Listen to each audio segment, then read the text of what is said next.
Wouldn't keep it in my mind. Test, test, test, test, test. Welcome. All those things that Welcome, everyone. lift me Welcome to the live stream. just care about you I think we're and live. I. Yes, yes, yes, yes. I just care about you and Grab yourselves a I. drink. Settle down for the evening. Just care about you and I just care about you and I'm pooped today. I'm knackered. Very, very busy day. some sunlight, feel it in my bones. Let's get that turned down a smidge. I don't know if you can tell, but I'm ill. I'm very sniffly. I should probably get a tissue actually, because I've been non-stop sneezing.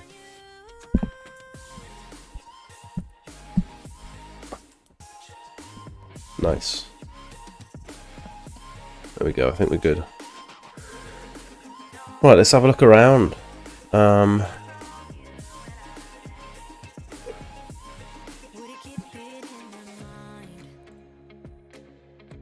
we actually live?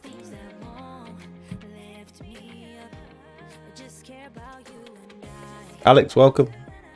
How you doing?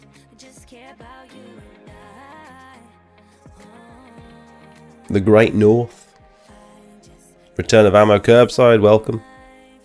We are live. I think there's a little bit of a delay this week. Normally people are like straight in. I think I need to turn on my low latency. I just want to have a look at how much the task manager, how much this is like consuming my CPU. It's more the memory really. I'm just wondering what's potentially causing like the lag when I have guests on and stuff, but it could just be the bandwidth. Trying to live stream and trying to do like a video call as well, it doesn't like it maybe. Don't know. Refresh that. How's everyone doing? Has everyone had like a decent start to the week?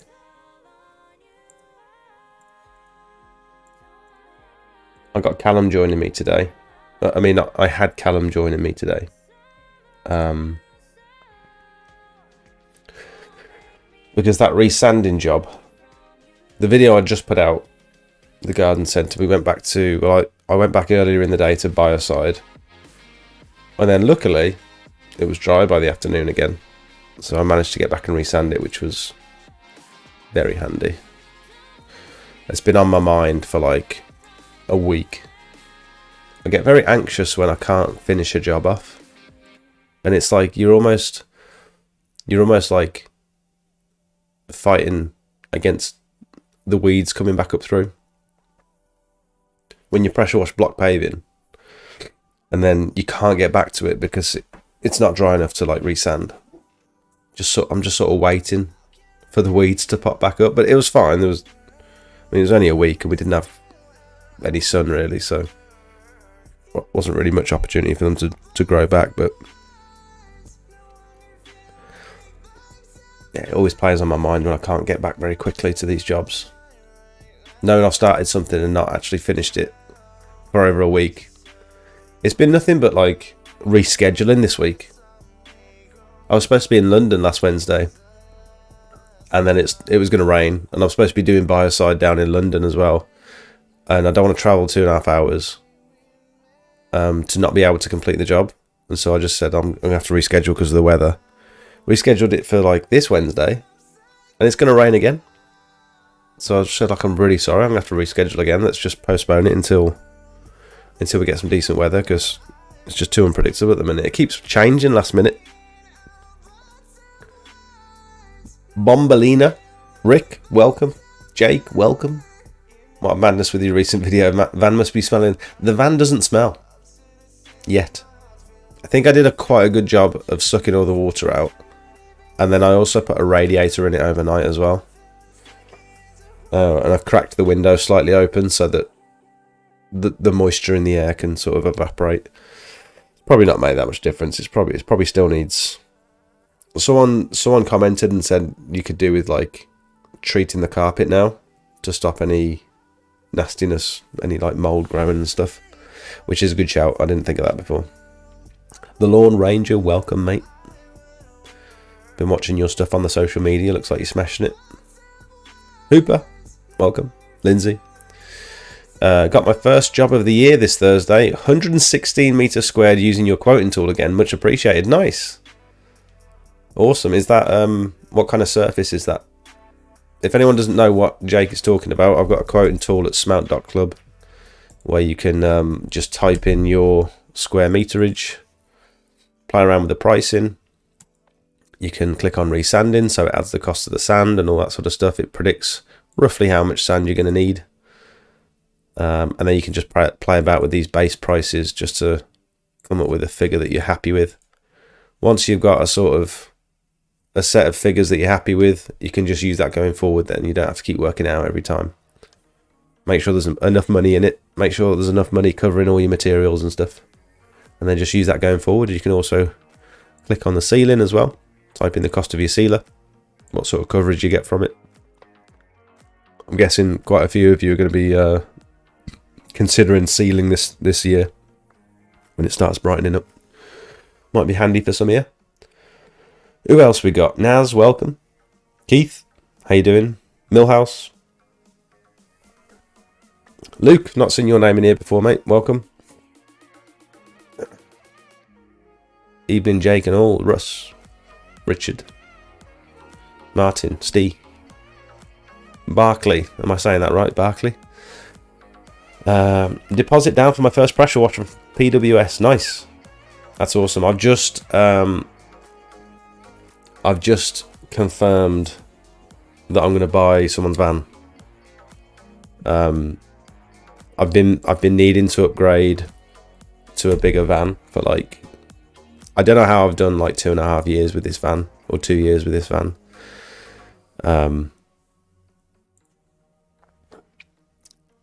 Where did I put it? It's well overdue. Like I've been properly outgrowing it. Am I in the right chat here? Where did I put it?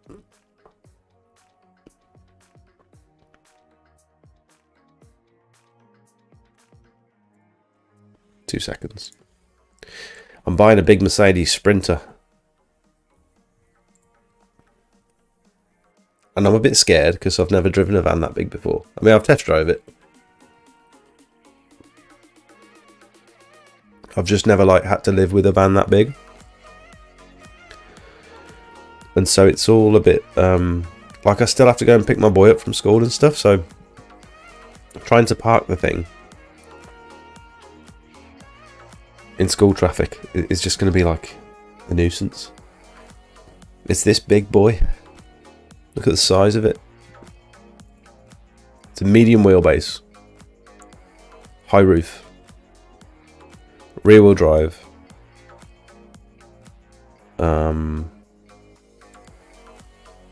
Very, very good condition. It's a very smart, presentable van. The seats are like immaculate. They look even better than the seats do in person. They look a bit dirty there, but they're actually beautiful. And yeah, it's just extremely tidy. It's had some paint around the bottom. So down here has all been painted. He's had a go at painting this top bit up here because it had some stone chips and blisters and stuff. But he's a family friend, so I trust him. It's quite high mileage. More than I'd like. But there's nothing in my price range that looks as nice as this.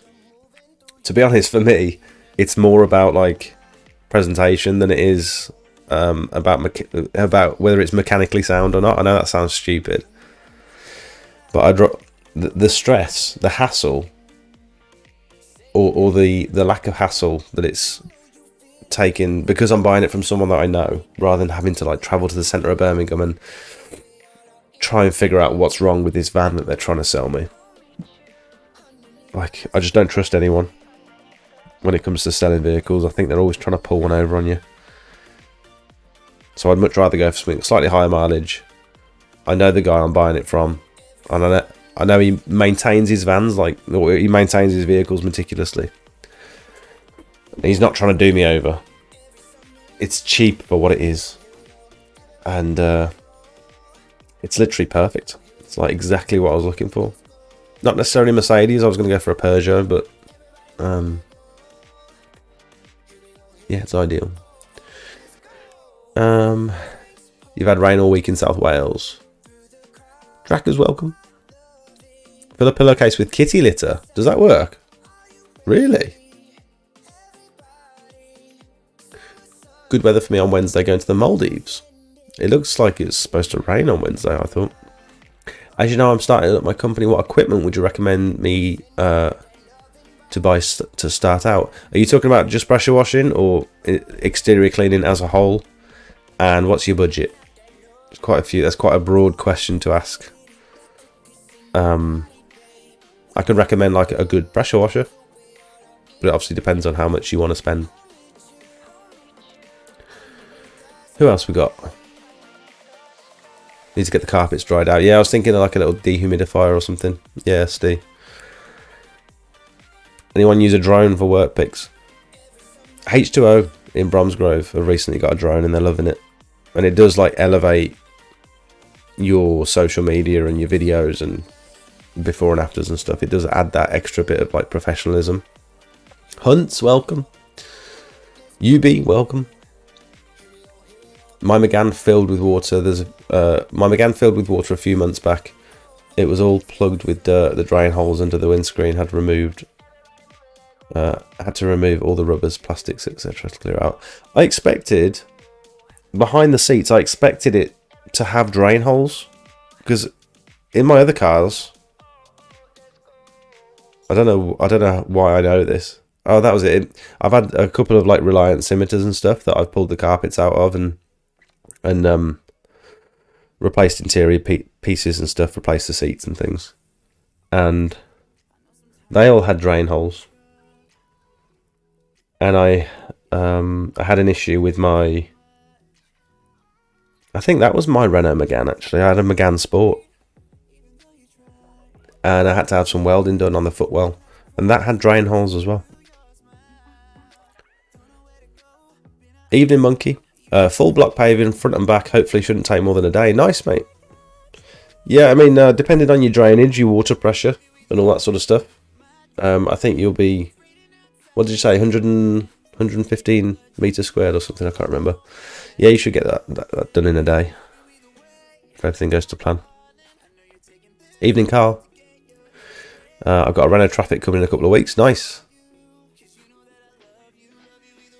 The partners are easily put grown. Partners are easily put grown. Not sure what that means. How big? Do you think it's too big, Steve?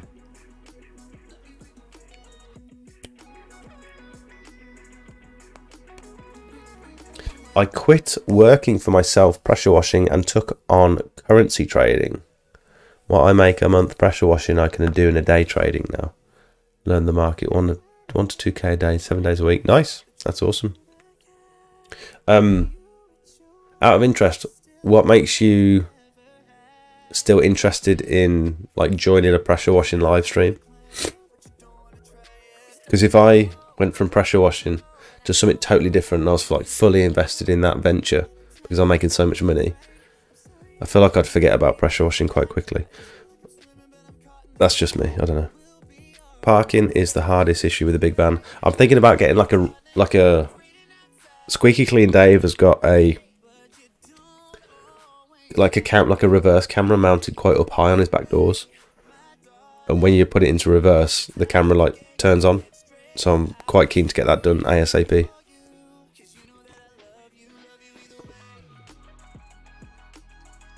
I don't need to start driving it until like the 2nd of March, which is when my insurance is up. So I'm thinking I can spend the next 2 or 3 weeks just sorting it out, just doing everything I want to do on it, slowly moving my equipment over, I'm going to get in touch with ProGrip. I need to get myself a vernier gauge. Get in touch with ProGrip. I'm going to measure all of my broom handles. I'm going to get some more gutter vacuum pole mounts. I'm going to get some mounts for my flat surface cleaners. And I'm going to get literally everything mounted on the walls. Everything's going to have its place. And I want to get it all like ready to go by the 2nd of March. I'll have like a window of a couple of days to pull my machine out of my current van. I'll probably take the opportunity to like change the oil and everything, and the air filter, oil, spark plugs, oil filter. Probably just do all that myself, I think. The only thing that's slightly intimidating is that engine is very, very heavy. So I might need some help, I don't know. Medium wheelbase is fine. You can stand to piss. I have a hunch. I have to hunch slightly. I was actually thinking, I said this to my brother and he's like, what are you talking about? Because I need a wee so often when I'm pressure washing at someone's property. We've spoken about this on stream before. But when I'm like plastered in dirt, the last thing I want to do is have to stop the machine, take everything off, take my boots off and my over trousers and stuff, just to go in someone's house to use their bathroom. And it's like the whole, having to knock the door and bother them and all that sort of stuff. I'd much rather just have like an upside down, like a funnel. It should be so easy to just... My brother thinks this is disgusting, but I think it makes loads of sense. Just have a funnel in the back of the van that goes down through the floor onto the road. So you just have a wee in the funnel, close the door so no one can see you, stand up, have a wee in the funnel, and then just wash it down with the lance after you're done. You can take the Q fitting off and just pull the trigger and it's like really low pressure water that comes out. Just rinse it down after you're done, just so it doesn't start stinking. The neighbours might look from across the road, see you close the van, sort of close the doors, and then they just see like water dripping out the bottom of the van. They might catch on to what you're doing, I don't know. That's your family-owned van, you said. It's my brother-in-law's dad. Evening, Dave. Seb, welcome. How do you resand drive in this weather? Surprisingly, the one we did today...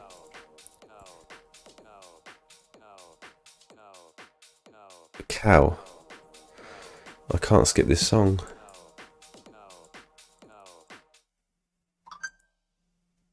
Oh no. Spotify's not working. Surprisingly, this one that we did today, the sun's been out all day and it's been beautiful. And yeah, we actually managed to get back to this one. Probably, I finished it about, this one took me from 9 till 11 to do this patio and drive, so 2 hours. And then I went and got some sand. And I got some lunch. I got Greg's.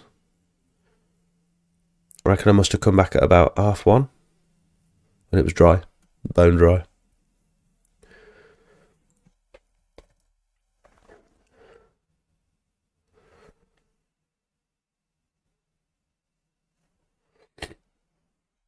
It doesn't normally work like that this time of year. What is going on with this music?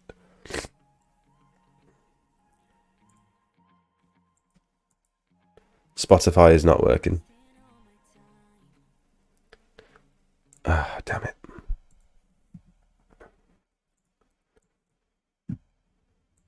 We might have to get some YouTube music on. Audio library. Let's go.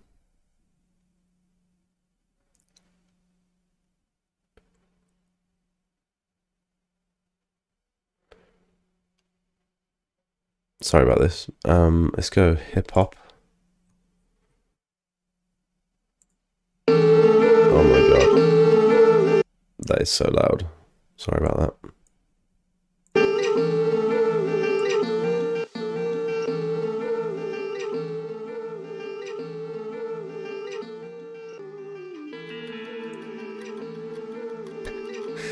What are we listening to? This might not be a good idea.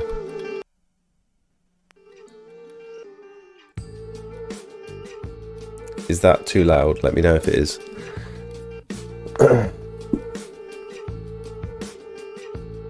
Should run forever with good servicing, see 500k miles easily. You reckon? You'll have enough room to take the dog to work. I was thinking exactly that. My only issue is it's got the bulkhead still in it. I can take that bulkhead out. He actually took it out before. But he's put it back in since then. But if I have the pressure washer mounted on this side door, which is what I want to do,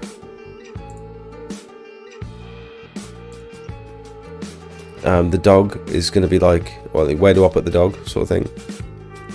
I did want like a little dedicated section for the dog, but I don't want it to be terrified. This isn't working.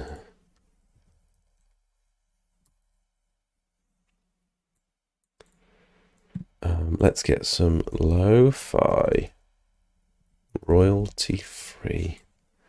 The trouble is, I haven't got YouTube Premium, so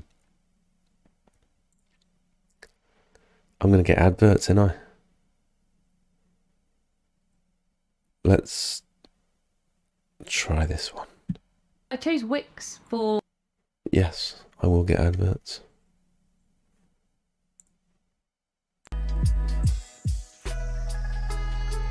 Let's try this. I don't know. I don't know if it's going to be any good for what we're doing. If the adverts pop up every 5 minutes, then we're going to have to turn it off. But I'd rather have something in the background because I don't like the sound of my own voice. So let's have a look what everyone else is saying. Sorry, I'm struggling to keep up with your comments. I like your bed sheets. Thanks, mate. Minecraft. Flood the van accidentally, then tell the missus I need a new van. Mine's damaged. No, we were. She had to. How did you know she had to put a stop to McFlurry Mondays? She literally just told me we can't do McFlurry Mondays because she's doing a lot of exercise. She's trying to eat right, and now I've got to suffer because she wants to lose weight. It's crazy that we just had that conversation like an hour ago. How much harder is roof cleaning to driveways, as I'm debating adding that service, but lots of people are telling me it's heavy graft. It's very difficult. I wouldn't suggest doing it on your own either, so you'd want another person there with you just to feed you stuff and pass you things, you know, turn the machine on, adjust the pressure. They can be tidying up and sorting the gutters while you're cracking on with the pressure washing. You don't want to do it by yourself. There's a chap that I was watching on YouTube last night. I don't often watch pressure washing YouTube. I sort of get my fill of pressure washing throughout the week. I don't really want to spend any more time watching videos, but this particular one grabbed me. Prestige exterior cleaning. This chap. So he just did this one about the power lines leading up to the house, and it's quite a dangerous job. But just seeing how he has to navigate this quite large property and have to constantly move his tower, and he's, you know, tidying up after himself. He's over on the neighbour's side, having to sweep the neighbour's side, and it's it looks like the time spent actually cleaning the roof is maybe potentially like less than 50% of the time you're spending at the property, because you're busy doing other stuff as well around. So if you could have an extra guy, like he does it on his own, but if you could have an extra guy with you, I think it would drastically change how quickly you can get through a job like that. And obviously when you're doing everything yourself, you're going to get a lot more knackered as well. It's just very mucky. It's a filthy job, and like it's very difficult on the arms as well. I'd say how much more difficult than doing a driveway? I'd say probably 150%. So 100% doing a driveway, 150% doing a roof clean. So like an extra 50% effort. That was a terrible way of communicating that. I could relate in the video today when something goes wrong on a job, you just end up staring at it for a minute, like, is this real? Didn't know whether to laugh or cry. It was a weird feeling. I'm not often like speechless. I was just like, I can't believe that's just happened. What the hell?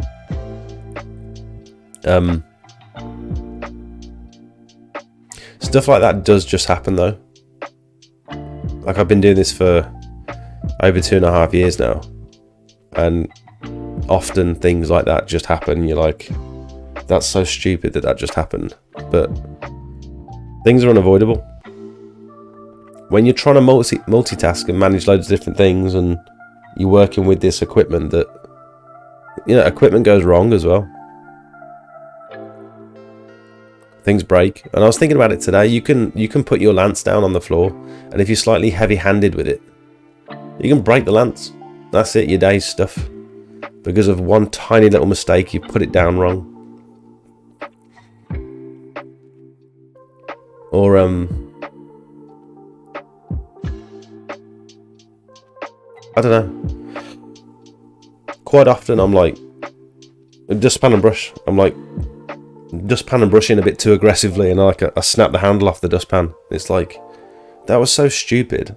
That's cost me like, I don't know, £8. And now I can't effectively finish what I was trying to do, all because I was rushing. And that's like obviously quite a minor cheap thing. But when you're dealing with like equipment that's worth thousands of pounds, gutter vacuums, like you're slightly heavy-handed with a gutter vacuum, and you snap something off, or you bend a wheel or something. I don't know.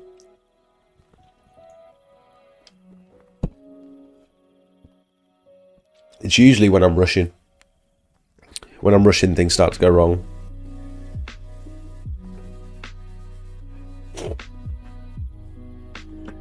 Return of ammo. If you're looking for a pressure washer, you might want to consider. I've just been talking to Pressure Washer Sales and Service. They're doing some business starter packs, which you might be interested in.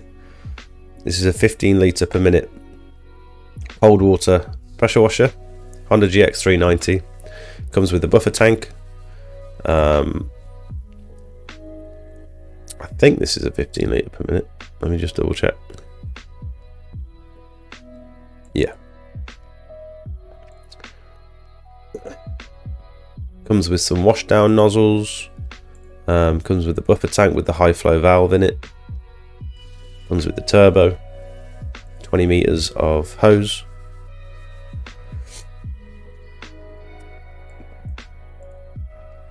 And then they've got a couple of different versions of that with the surface cleaner and stuff, and some roof cleaning equipment, extra hose. There's also PWS, who do their Green Army stuff.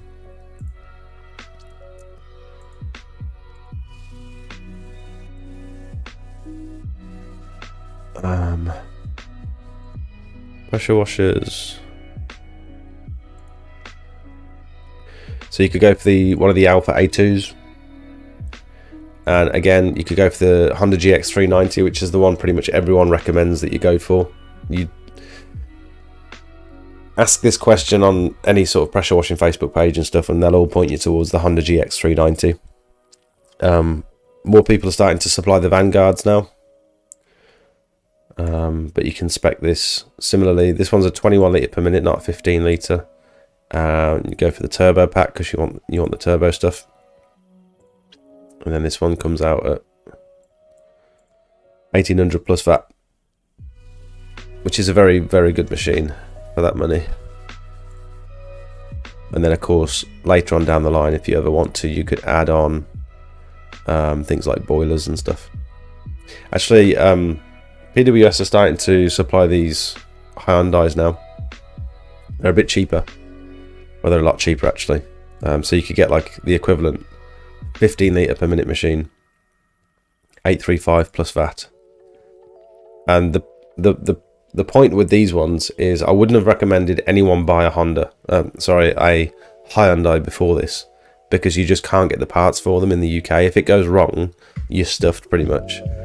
If you buy it off Amazon, it'll come across from another country, and then you're just stuck with it if it goes wrong, and no one will service it for you either, which is the bigger issue.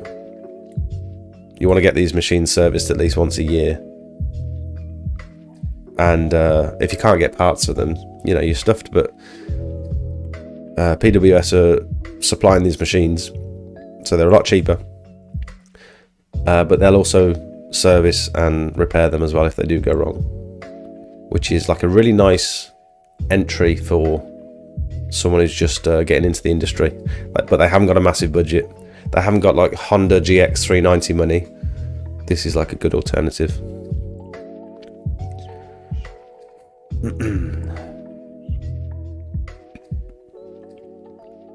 Hope that helps. Just my experience, but the last van I had respray and rust came back within a year. See if you can see the rust before and after pics. Yeah, I'm not too worried about the rust because I know the Mercedes vans are prone to rust, and this has got quite a lot of motorway miles, so probably a lot of salt and stone chips and stuff. The bonnet is pretty peppered in stone chips. And I've looked underneath, I've had a good tap around, and there's no like structural rust. It's just a little bit of surface rust on like the wheel arches and stuff. I used to mess around with classic cars, so I sort of know what I'm looking at ish, but I've never bought a big van, so big vans are totally new to me. Craig used to do trading, did very well for a short time, made a lot of money, short term thing it seems. Yeah, I mean, I looked into crypto and stuff, and I've still got some money in crypto, but it really feels like gambling to me. We were talking about it. I was talking about it with Callum today, actually. Get yourself a camping toilet for the van. Earns me like 10 to 20 quid a day. What do you mean? A camping toilet earns you money. Earns me 10 to 20 pound a day.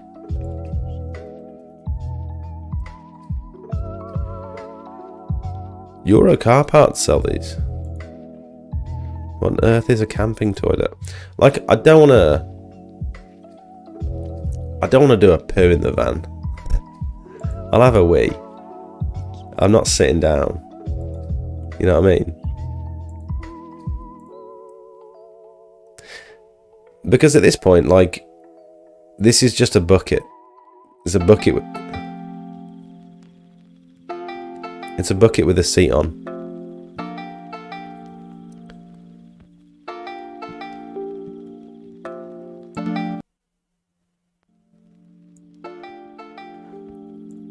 So why don't I just get a bucket, you know what I mean?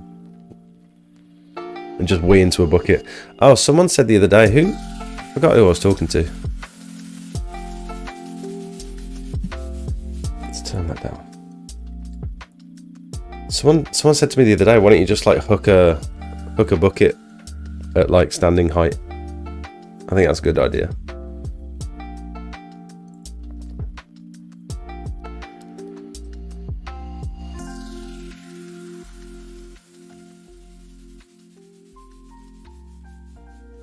Right, that's a bit better. I can focus now. There should be a small rubber bung on your van floor that you pop out, drain the water. Hope that helps. Thank you, Rooney. Like at the front of the footwell or at the back, do you think? Because it's obviously under all the carpet and stuff, isn't it? I don't want to end up ripping all the carpet out if I can help it. Have you had any lasting damage from the flooding? That was a big job you did. You thought about a dual tip turbo. No lasting damage, as far as I'm aware.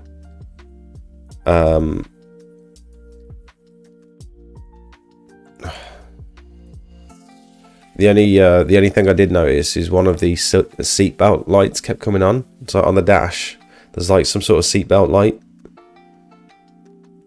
Even when all the seatbelts are plugged in, there's a seatbelt light that comes on, and it beeps, comes on, and stays on, as if it's like a low fuel warning light or something. So that's only started happening since the flood.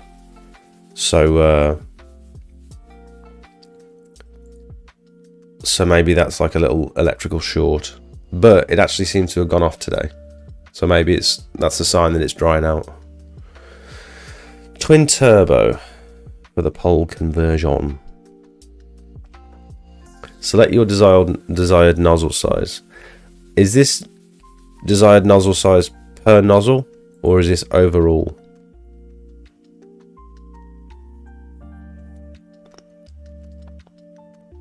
Because overall I'll be like up at 090 for like block paving and stuff, but they don't list that. So would I need, instead of 090, would I need two 045s?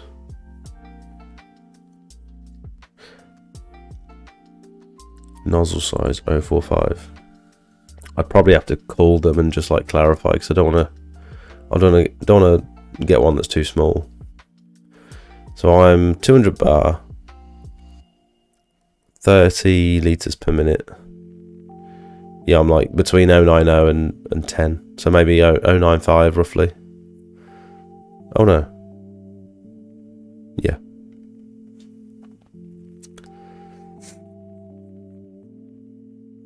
Yeah, I'd need like two 045s then in that case, if I wanted to like really turn everything up and go full blast.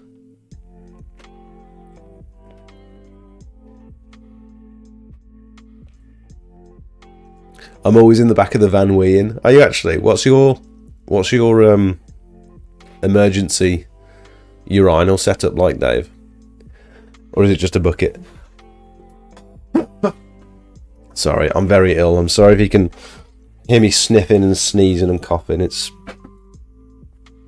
I need to like mute my microphone every time I cough, really, but I've not got like a quick way of doing it.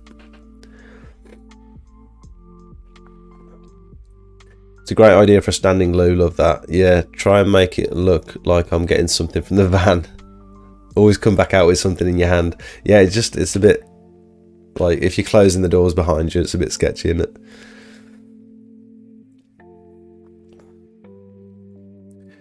Got a cargo box trailer in the end. Vans for what I wanted. I reckon I saved myself about 10 grand. I was looking at a trailer. I'd been offered a trailer from H2O in Bromsgrove. I was thinking about keeping the gutter stuff in the van and then the pressure washing stuff in the trailer. But one, the pressure washers then and the reel and stuff is then going to get weathered unless I've got like a shelter for it. 2, I've got to find somewhere to store it. 3, like some jobs I'll go to, I'll start the job and they'll say, oh, can you quote me for that and that as well? And it's like, if I had everything with me, like this was just going to be a gutter job or this was just going to be a pressure washing job. But if I've got everything in the van, I can jump on these additional extras. Whereas if my pressure washer in the trailer is like parked somewhere else on the other side of town, it's a massive ball ache to like go and grab it and set up and stuff. I'll have to save that job for like another day, which I'd rather just have everything in one place, really. So I'm as versatile as possible. And the other thing, the whole reason I'm getting a new van is so that I don't have to spend half an hour every morning pulling stuff in and out of the van and setting up for the day. Like I had to go home to take my hose reel out and my barrels of chemicals just to be able to fit some sand in today. And fair enough, like I was filling the whole van with bags of sand because it was quite a big job. But I don't want to have to do that. I just want to have enough space where I can just leave everything where it is. And I've got additional spare space for things like bags of sand.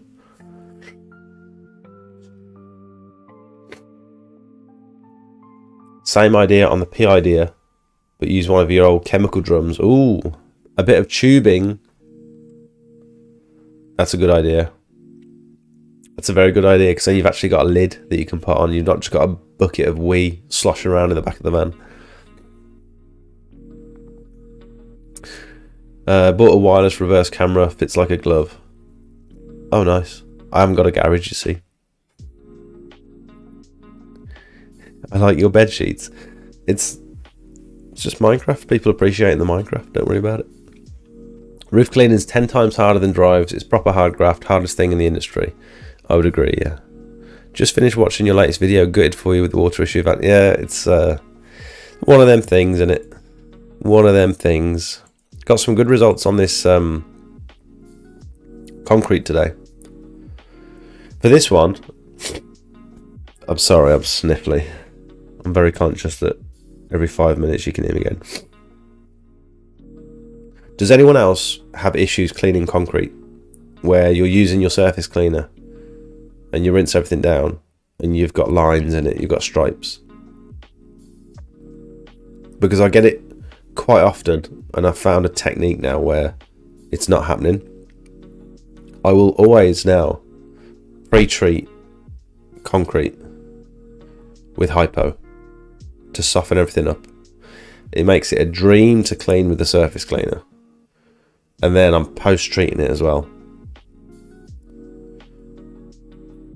And then by the time I've rinsed that post-treatment off, after I've left it for like 15-20 minutes, I've got no stripes.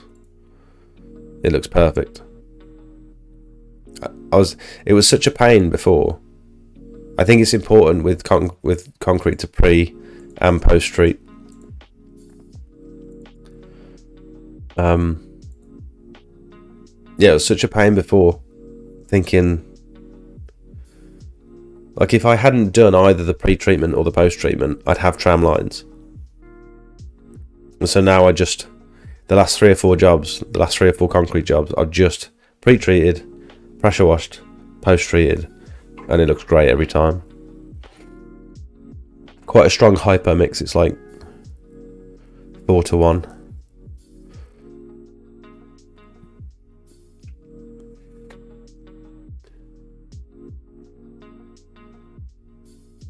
Is there any other sort of YouTube?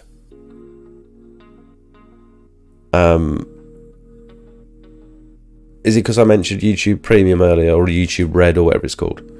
It's basically ad-free YouTube. You pay for it every month.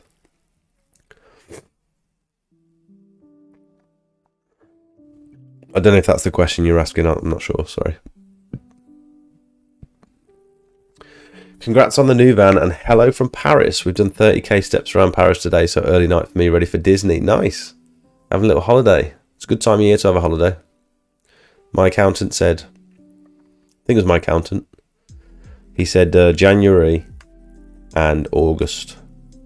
You might think like August is strange, but I was busy all year last year.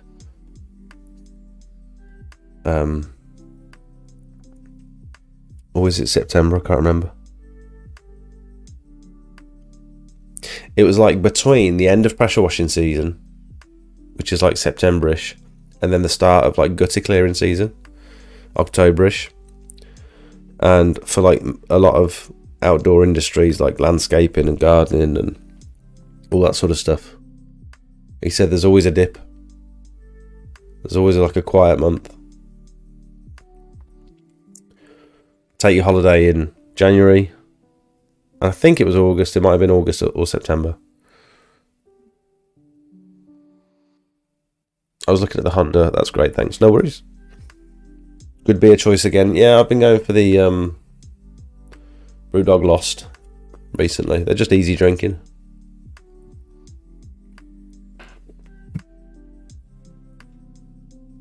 This is like my weekend, by the way. I have Saturdays off and I have Tuesdays off. I work Sundays. So this is like my Friday night before my day off tomorrow.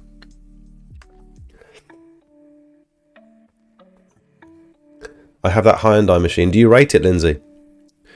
Check out the 15 litre per minute JCB washer. Yeah, that 15 litre per minute JCB one. I think that was the one that Sid reviewed. Or he might have reviewed the smaller one, I can't remember.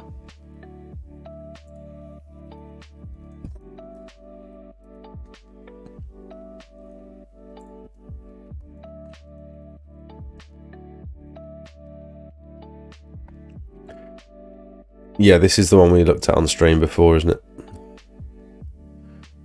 That seems like a good price, including VAT as well. I think the only thing is, I wonder what lance and fittings that you get with the PWS one. I wonder if they put their fancy stuff on it. Probably not at that price. Probably not, because it's just like they get it in, ship it straight out.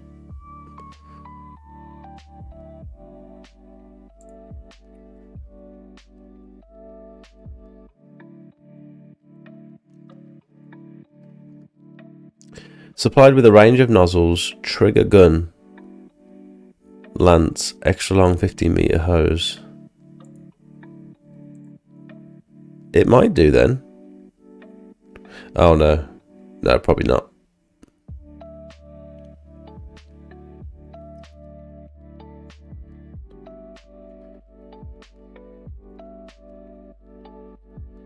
Yeah, it's like you can order one online, and just sort of set it up yourself and hope for the best. Or you can go and pick one of these up from PWS and have them sort of run you through it and put some little upgrades on it that are going to make your life a lot easier. There's a difference between having something out the box as it comes and having something set up specifically for what you need. You know, it literally aches your balls, maybe. I'm a little bit behind on the chat, so you guys have put some messages in and I'm just catching up now. I'm so sorry. You can keep the bulkhead and sound insulation both sides to keep the noise down for your dog. There's also rubber flooring that keeps the vibration down. Yeah, I'm just thinking I could put a partition. I want to remove the bulkhead so that my dog can see me, so that there's not like a wall between me and the dog. I'd like her to be able to actually see and smell me and stuff and know that I'm there, rather than she's just in the back of this dark van being transported around. Because she came over from Serbia and I think she's got like a bit of PTSD from being in that van, because it didn't look very pleasant in there. There was about 8 other dogs in cages stacked on top of each other, and it was like a very long journey in this van, and she came out like terrified, and I totally regret putting her through that, but we didn't know at the time that that's what it was going to be like. So I want to make it like as nice for her as possible, and I just don't want this loud pressure washer right next to her head. I could put a partition between and have her bed like behind the driver's seat.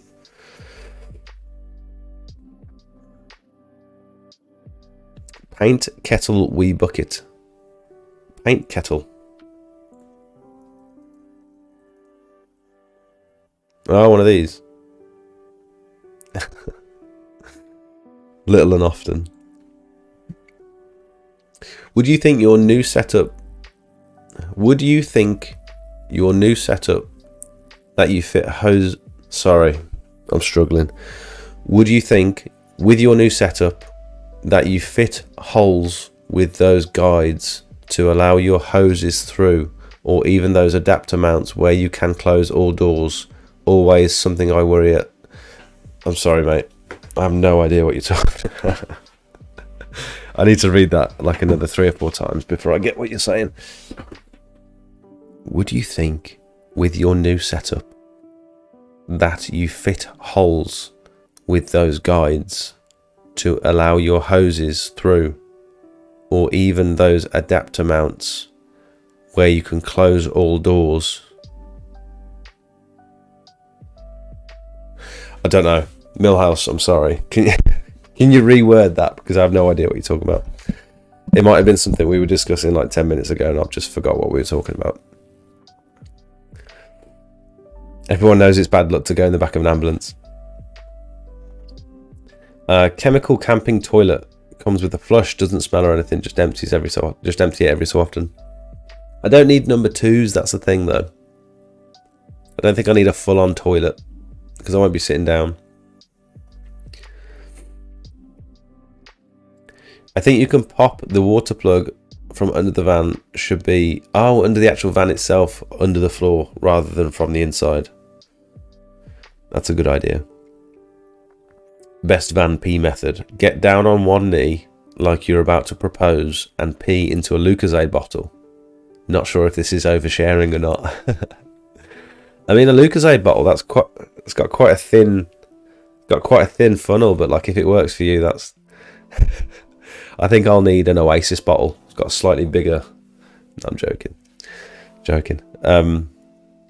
Your cleaner windows, welcome. You said pressure washing YouTube. Oh, like I don't watch pressure washing YouTube. I just mean, still don't know if I'm understanding what you're saying. I don't watch pressure washing on YouTube. When I'm done pressure washing for the day and I've finished editing my videos and I've finished the live streams and stuff, the last thing I want to do really is watch pressure washing on YouTube. I tend to watch like camping videos and catch and cook videos where people jump into the ocean and catch their own food, that sort of stuff. With the new van, will you be upgrading the size of your buffer tank, or does 250 litres work perfect for your 30 litre per minute machine? Honestly, I don't think I've got any reason to upgrade. I'm not running my machine at 30 litres per minute all the time. I very rarely even go anywhere near it, and so I'm probably running it at between 50 and 21 litres per minute. 15 and 21 litres per minute. And so I don't necessarily need a bigger buffer tank to suit my bigger machine. And on those jobs where I do need lots of water and I'm really pushing the machine to its limits, it's generally going to be like a big commercial job where the water pressure is going to be very good anyway. So I think I'll keep the tank I've got. But the thing I have seen, PWS do like a slightly more upright 250 litre tank. It's called a tower buffer tank, and it's thinner. It's thinner but taller than mine, and so it takes up less footprint in the van. 825 by 325, whereas mine tanks direct. So the tank I've got is,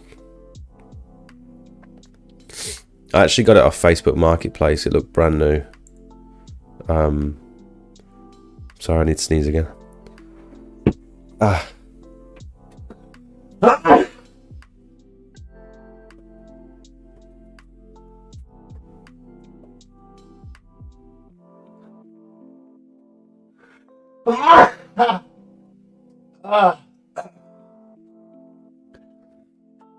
Oh man, I've been ill for like a week. I'm slowly getting worse. 110 by 325, and this one's 825 by 325. So this one's taller, but this one's longer. So yeah, it just takes up less footprint. The thing is,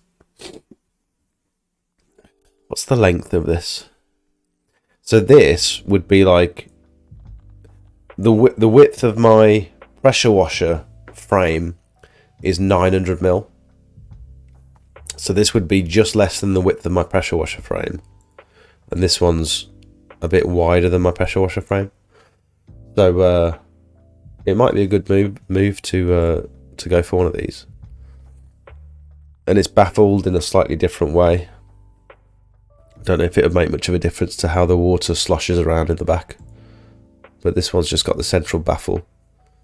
This one's got like a T piece. I wonder if they've got any other tanks.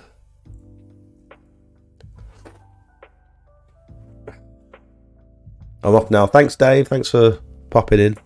Have a good night.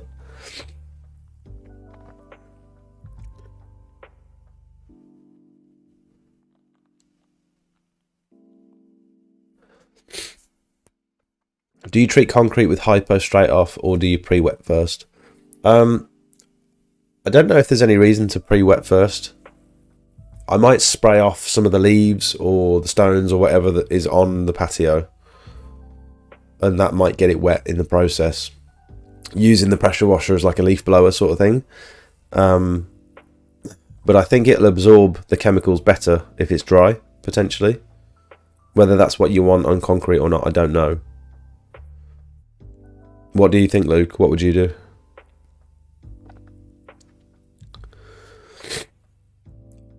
Bubble O Bill from Australia, welcome. I've been watching... That's another thing I watch on YouTube. I've been watching a chap on YouTube from Australia.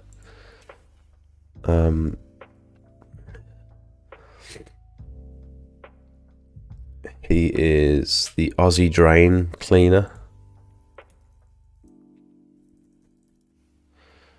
And he's hilarious, this guy. Drain clean in Australia. He's like... I need to send Callum this video, actually.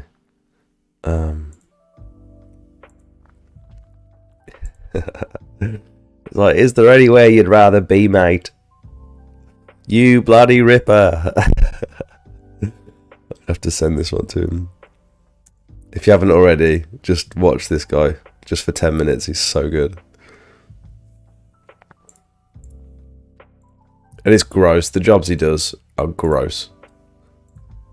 He gets human poo blasting in his face. And he's just like shrugging it off like it's nothing. He's like, is there anywhere you'd rather be, mate? Watch this guy.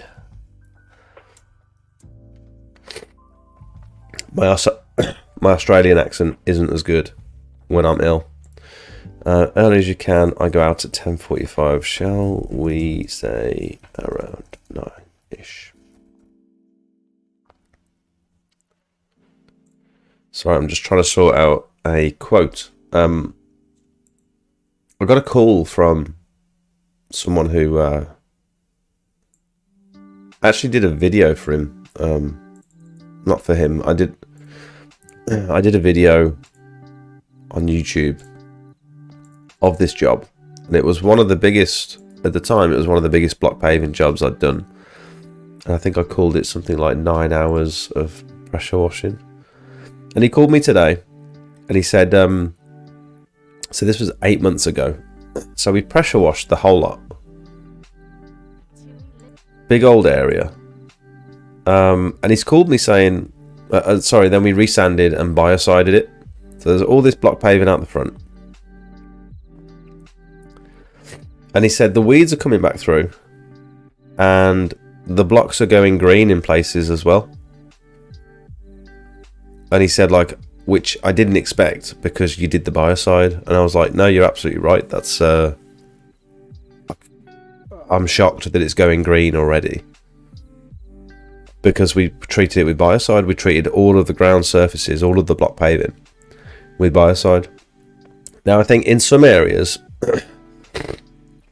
like here, where that little bit of rope is on the floor, there is some areas where the water was like standing, and so that could be part of the reason. If there's standing water in places for long periods of time, we have had a lot of rain, that could cause it to go green as well. He said, yeah, the weeds are coming back through, some of the blocks are turning green, and I'm getting moss as well. And I'm like, well, if I've treated the whole area with biocide, that shouldn't be happening. So I'm a bit disappointed, but I'm going to go back on Wednesday to just have a look around, and we might have to do like another biocide treatment.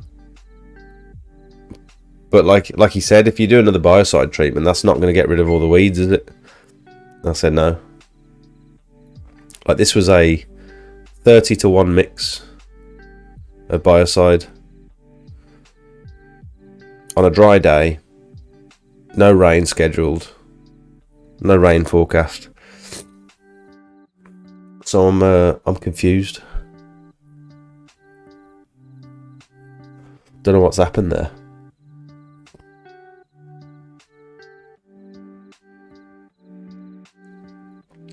Oh, I've just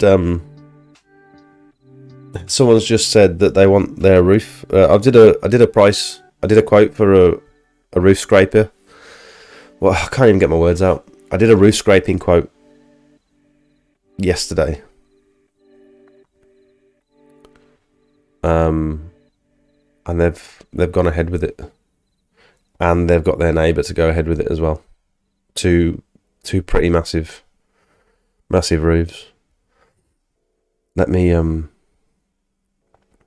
forward the pictures so I can pull them up on stream.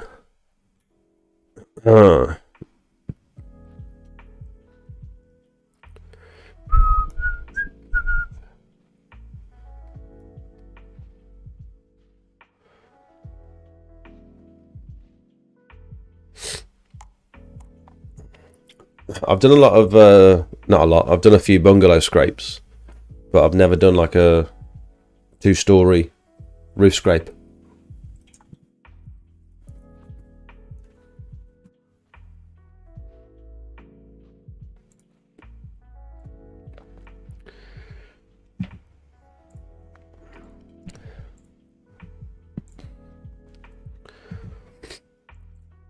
So this is it.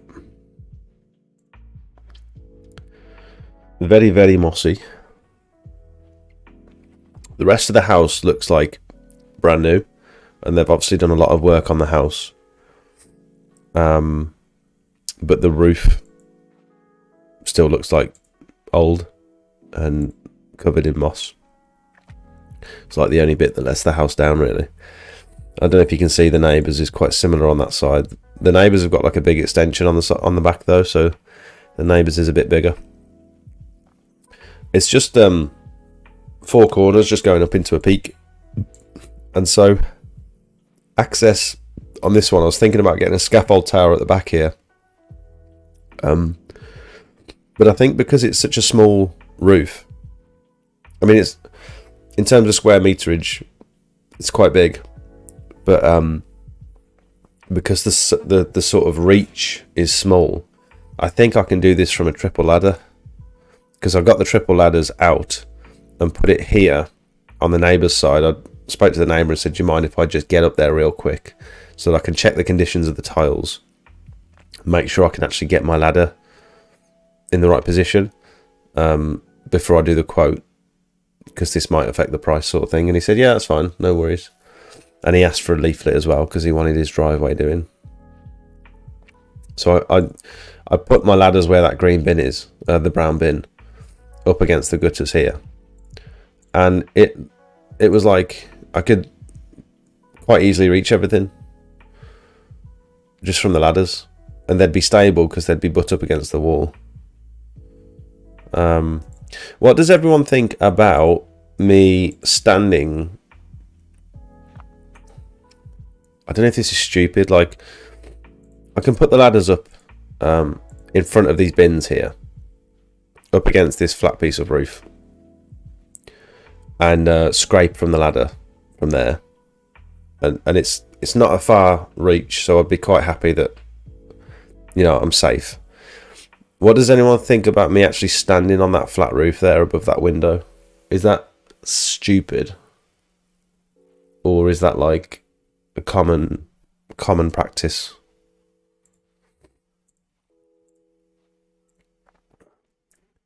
And again, like, even the same on the back here, because if I could stand on that flat roof there, that would make potentially that roof scrape a lot easier. The only reason I'm thinking about it, I've got no issue doing it from the ladder. It's just last time I did some solar panel cleaning from the ladder, my feet kind of clawed over the top rung of or one of the rungs of the ladders, and after like half an hour, 45 minutes, in the middle of my feet were hurting. And so I'm thinking, if I'm going to be here like all day on this roof, unless I get some thicker boots, my feet are going to be killing. So she's just accepted my price, and I sent the neighbour a price as well. I said, like, if you want to convince your neighbour to have theirs done as well, because theirs looks the same, they're quite friendly with the neighbour, I'll give you both 10% off the price that I've quoted. So they've gone ahead, which is cool. What van did you get? You need to do a video on the new van. Yes, I will. I've gone for a medium wheelbase Sprinter with a high roof.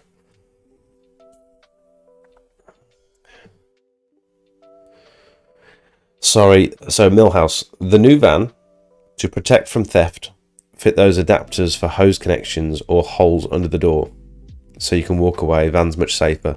Yes, that's a good idea. I think it's a good idea for window cleaners, having the hose adapters like underneath the van, underneath the back bumper or something. For pressure washing, I think it's different because you need that ventilation. You need the air to be constantly circulating, so you need the doors open. Else, you're going to fill the van with exhaust fumes. And you're probably going to starve the van of like clean, cold air. You're going to starve the pressure washer of clean, cold air. Oh, sorry, Rick. These things don't really translate very well over text, over YouTube live chat, and 2, when I'm feeling ill and I'm a bit confused generally. So sorry about that. Are we still talking about peeing in the van? Garden shed urinal, yeah. The reason I ask, I'm speccing a 21 litre per minute machine and trying to maximise my footprint.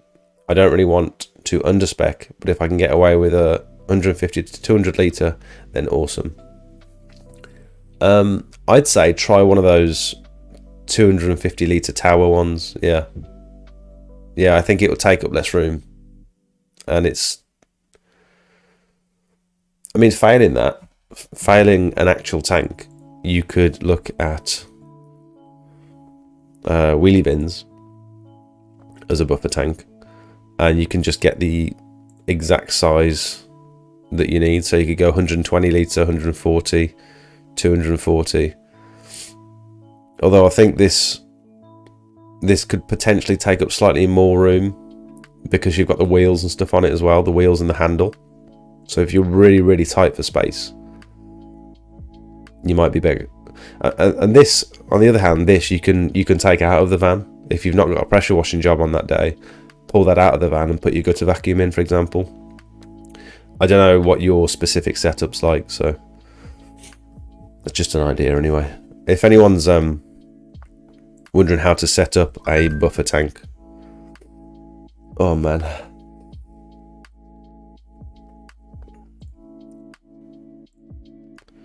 If you're looking at setting up your own buffer tank and you want to know, in my opinion, what the best way of doing it is, I've done a video a couple of months back by the looks of it, a year ago, DIY £89 buffer tank, and that basically talks you through the mistakes that I've made and why I think this design is potentially the best.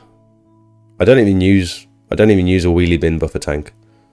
I literally bought this buffer tank. I bought this wheelie bin just to do this video, and then I sold it as soon as the video was done.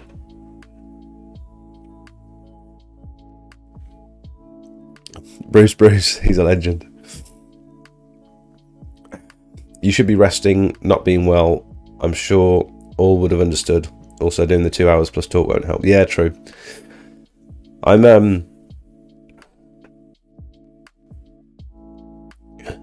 Yeah, I mean, if I can do this, what am I going to do when I'm resting? Like, literally just probably sit in bed and watch YouTube. So I'd rather be productive, actually. trying to add some sort of value. I think people get value from this. I don't know. You guys tune in every week, so I'm assuming it's useful to some of you.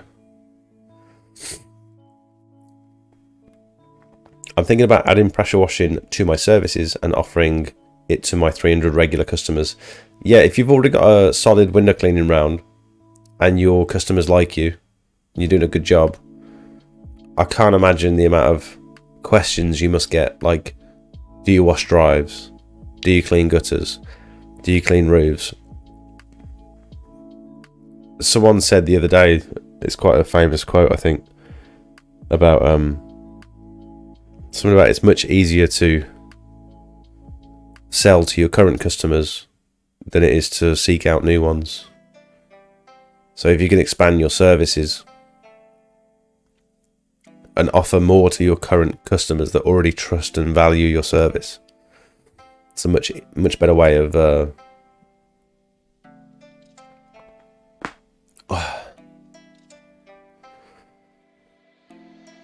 you know what I'm saying. Okay, Millhouse, thank you. Blocked Drain is good. Watch 2 with Ollie and the Rat. Have a great week. I hope all goes well for you, Jake, on getting better. Thanks, mate. Thanks for watching. Luke, that doesn't surprise me that you've grown. That doesn't surprise me that you've got growth again after that number of months on a driveway. Biocide doesn't perform the same as on a roof. You're going to get growth again on paving within 7 to 9 months. Really? I mean, I suppose for best results, you probably want to combine pressure washing. Like on block paving, you probably want to combine the pressure washing, sanding, sealing, and then applying biocide on top and maintaining it like that. But it gets so expensive to seal an area that big. Would have been probably almost double what I charged him. And he was like in an hour and about the price anyway, let alone if I was to put this big hefty price of sealing the whole area as well. And sealing an area that big is so risky as well when it comes to what could potentially go wrong if the sealer fails and having to strip it all back or whatever. Chelt, welcome. Tower, stand away. You can also get little platforms to make the ladder rungs deeper. Ooh, that's an idea. Yeah, stand away. To push the ladder away from the gutters. Gotta go, have a good week. Thanks, Rick. Thanks for popping in. What are you doing with the soggy one? The soggy van? I actually had someone contact me who lives in my town, and he's just started window cleaning. He's a friend of a friend, and he's interested in my van. He said, like, do you know of anyone selling a van? I'm looking for a van. I said, actually, I've just said yes to buying a Sprinter. So mine will be up for sale shortly, probably, because I don't think there's any reason for me to keep hold of it. If I do employ someone this year, they'll be coming round with me for the next 12 months. They're not going to go straight out in their own van, so I don't know what the point in holding on to that little van is. Even though it's been great, and it would save me buying another one if I ever did employ someone. I just don't want to have to deal with, like, sawing it and storing it. Like, I've got nowhere to put it. I could put it at my mum's house, but then it'd have to be parked over the road. And then if it's sawned, they can clamp it because it's not on the drive. Like, it's just like, can't be bothered to even think about it.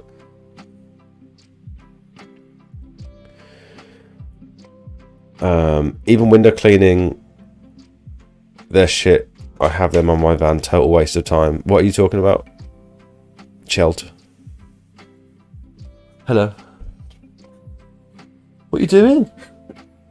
Warms ups. What? What are you doing? That was snaky, wasn't it? Yeah, it was a bit snaky. You thought you were off camera. What are you warming up for? Running. What's in your pocket? My phone? No, you can't run with your phone like I that. run like this. You don't want to hold your phone the whole time. I do. Put some appropriate trousers on. Can you put it there? Will that fall out? To be fair, they're tight, aren't they? They ain't gonna fall. Will it fall down into your tagine? You got anything to hold it? I've got an armband. Do you remember that armband you got me that you put the Yes. phone into? Where is it? I think it's in one of these. Oh, I might have binned it. handy.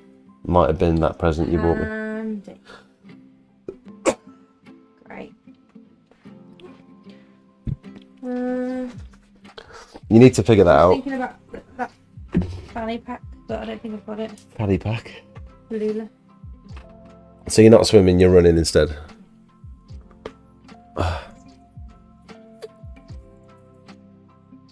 No McFlurries, I heard. No. Do you want to come say hi? No. 1 minute. Oh, hi.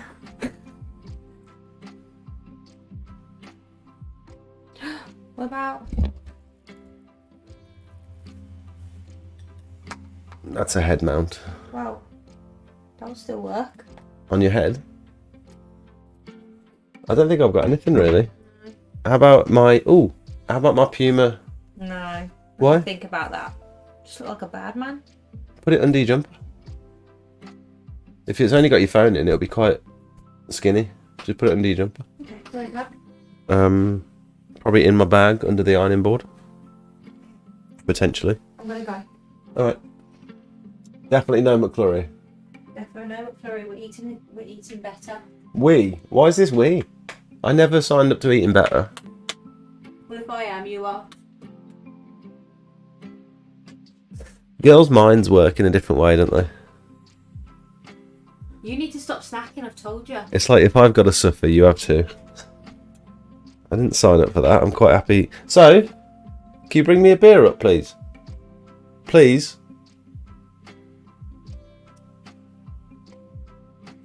I think I'm going to have to go and get my own beer. Bloody hell.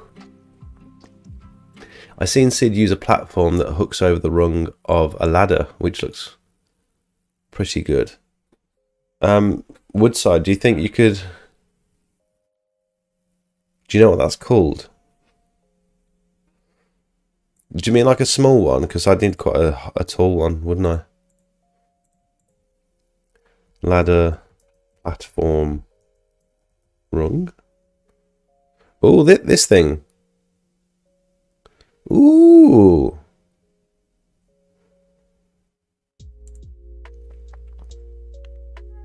It's orange as well.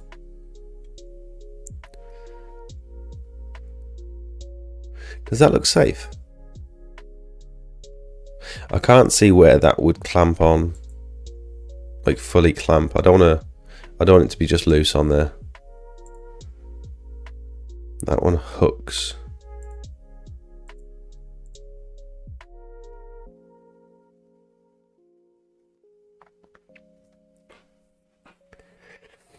See, if there's any movement on it, it would make me super nervous to use. I'd want it to be fully clamped in. Can't find it. You can't find my beer? They're in the fridge. The bag. Oh, the bag. It doesn't matter.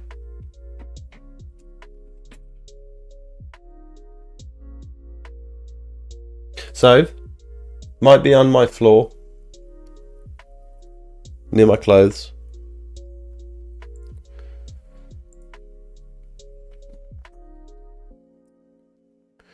That looks quite neat, but even that, does that look safe to you lot?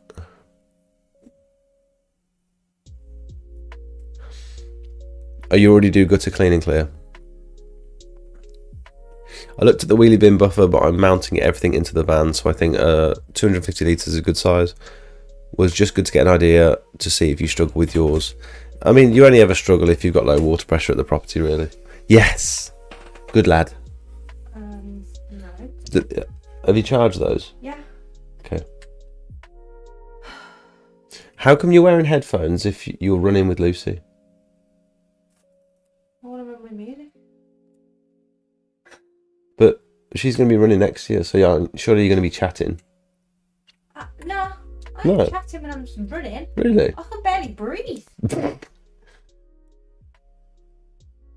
You took my music away. How do I sort this out? Can I turn off? I don't know if I can turn off my Bluetooth.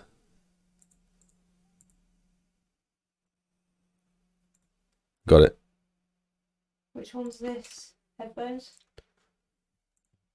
Bose. They're Bose headphones. Where's my music gone? I can't hear anything. There it is. You're being very distracting at the moment. Well, I can't. I'm trying to talk pressure washing here. How do these work? Come here. I'm literally going to show you what to do if you come here. Okay, give me a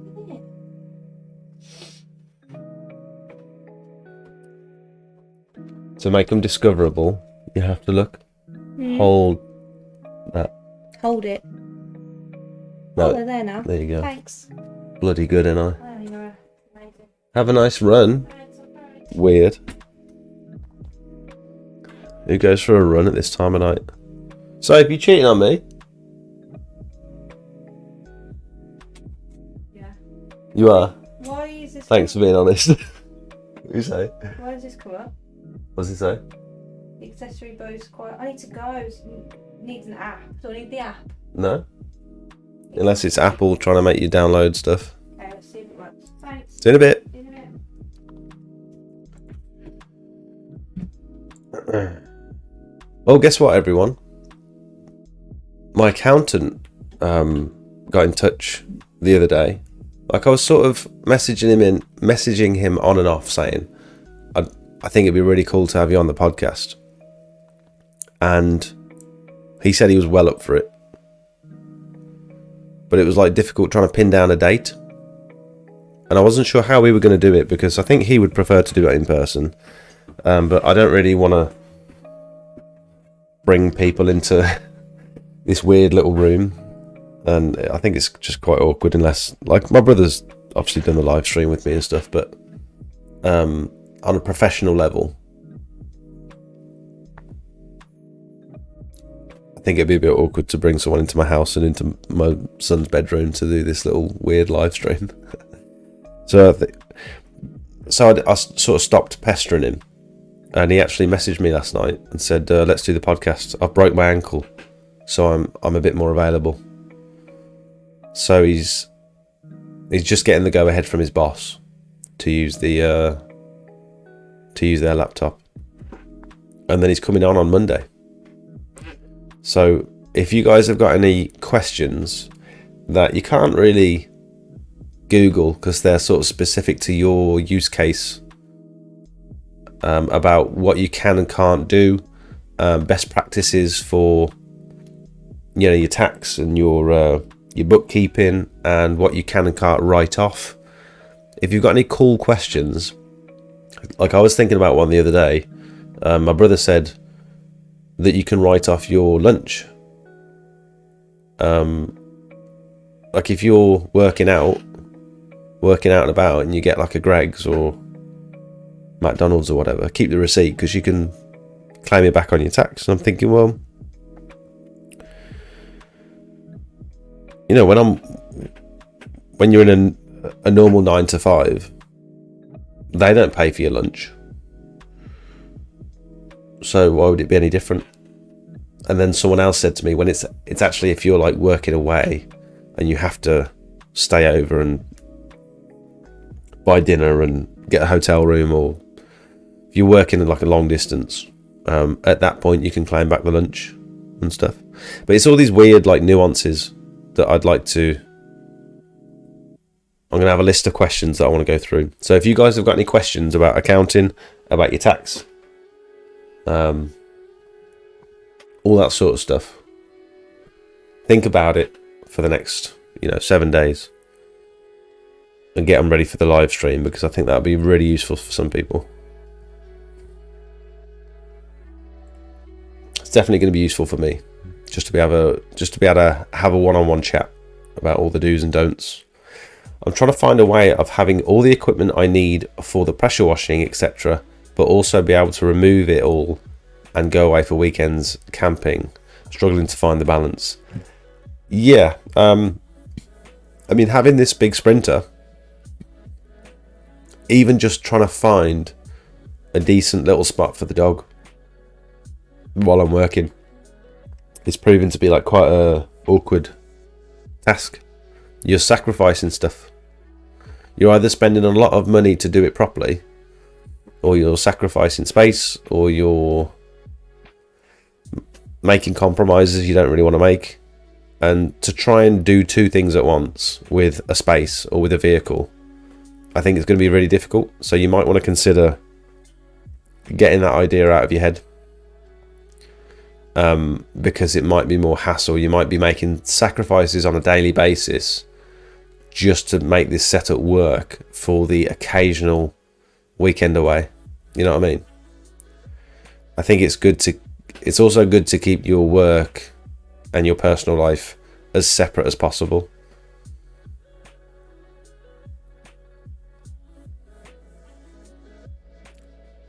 When it comes to vehicles, when it comes to bank accounts, money,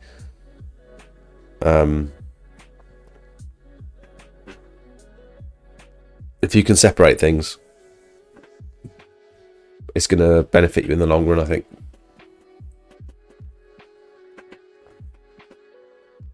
But then it's like, what's the alternative? I've got to have two vans, one for going away on the weekend, or one for working. It's like, it's a luxury though, isn't it? Having a nice van to go away on the weekend is a luxury. So what's more important to you? Is it the work? Or is it the free time? You know, I don't know. Maybe I'm talking rubbish. The JCB machine is the same as the Liam machines, but much dearer. I suspect Hyundai is also similar. Pump is the same, however it looks smart, and Darren doesn't sell crap, so probably worth.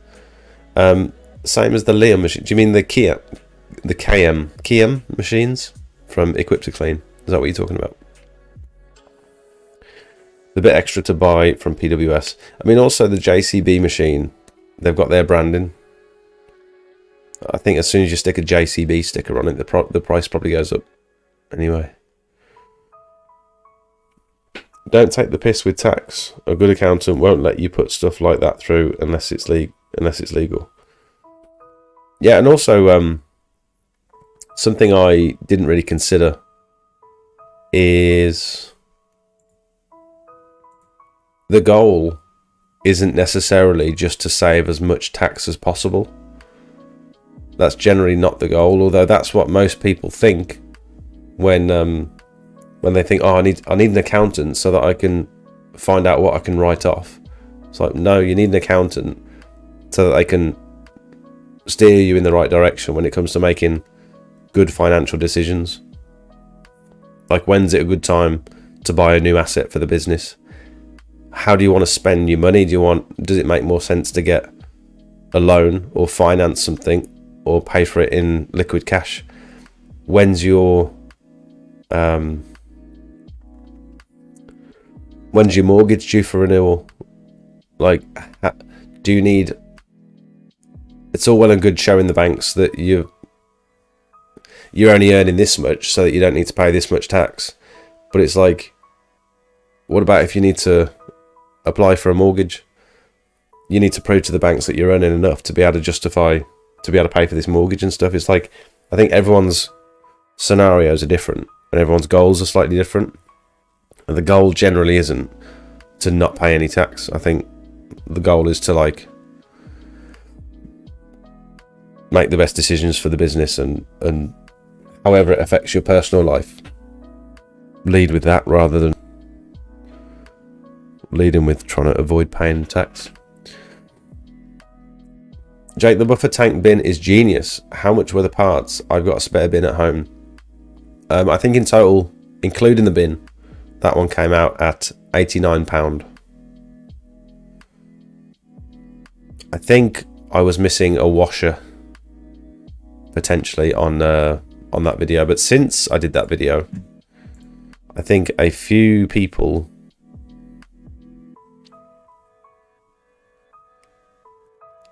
this would be worth adding to the bottom of the buffer tank, so you're not sucking up a load of chaff.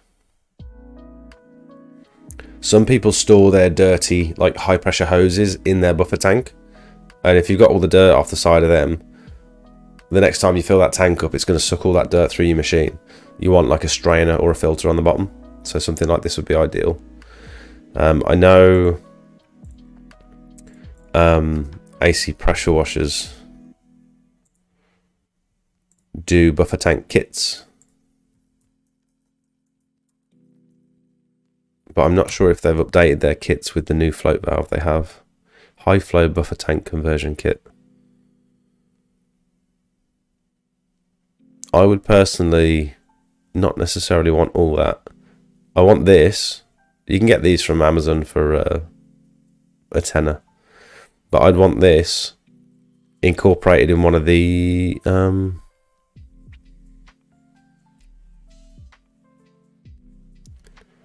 yeah, I mean, I guess that one works. They're just slightly different fittings to what most people would use, I suppose. Is that a filter in there? In that brass thing, is that a filter? Y strainer, yeah. So you can drop it out the bottom and clean it, I think. So yeah, you could also buy this for £62.50 plus VAT if you've already got the bin.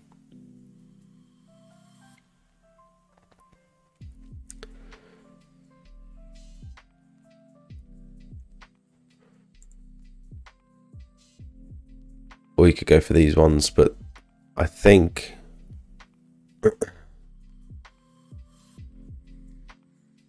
three-quarter-inch float valve. I'm not sure what the flow rate of this float valve is, so just to be safe, I would get the one that has the blue one in it. This one, because I know for a fact that one's really good and it fills the tank fast. Less restrictive than any of the other ones I've tried.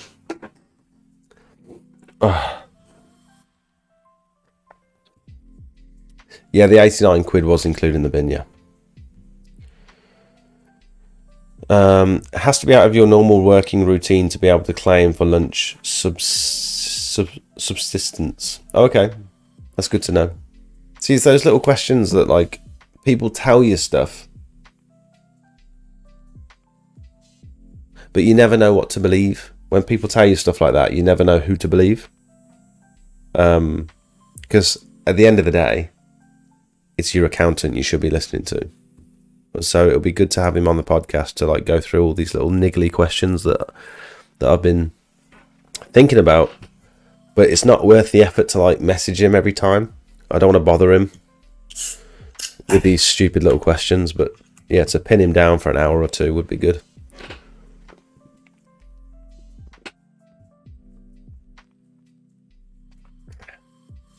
If you never drive with the tank full, it doesn't matter. If you do, you want the weight as low as possible. So a tall tank would be bad. For pressure washing, you generally don't need to drive around with the full tank, because you're not using it as a water tank. That is not your only water supply. It's a buffer tank. So generally you can drive around with it empty, and then you just fill it up when you get on site. The first thing you do is plug it into the water supply and get that running. But if you're a window cleaner, then I'd suggest you probably want a flat tank, like a horizontal tank. Horizontal? I don't know.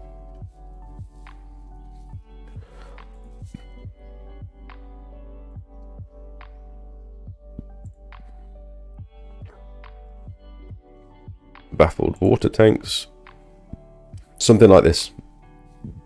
black baffled tank. I'd say window cleaners would probably get on better with sorry, probably get on better with something like this, where you can lie it down.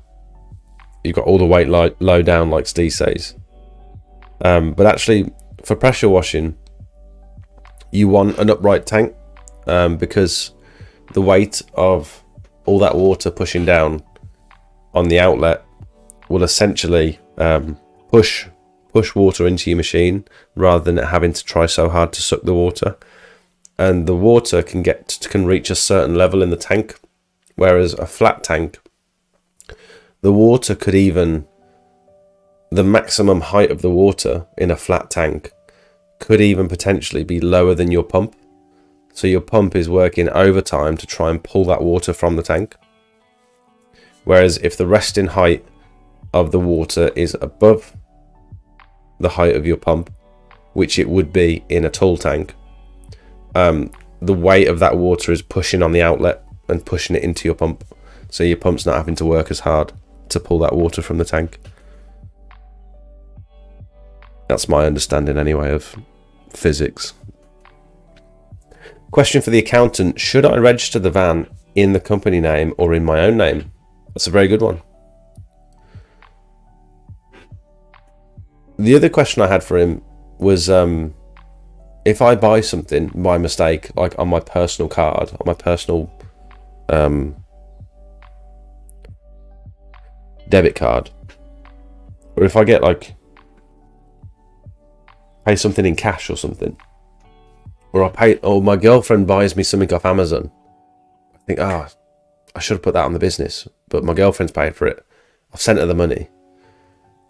Can I still get that invoice and add it onto my books?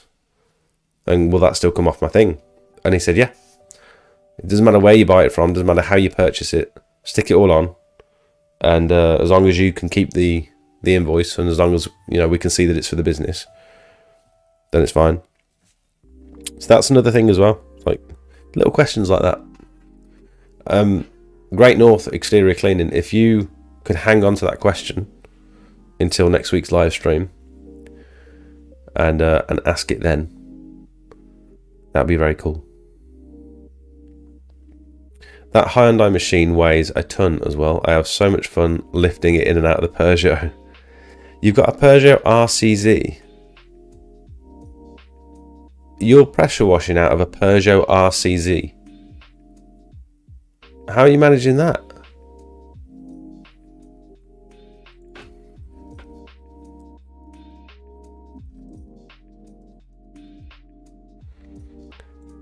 How on earth?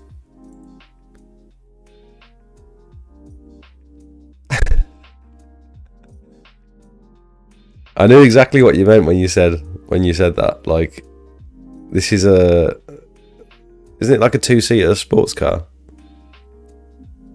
I like these because they've got this weird curved back windscreen. That windscreen, it's like, it reminds me of I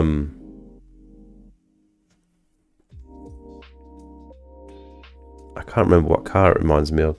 It might be like an Ascari or something. Cool car. Ascari A10, is it? Has that got the curved back windscreen? No, different car I'm thinking about. Can't remember.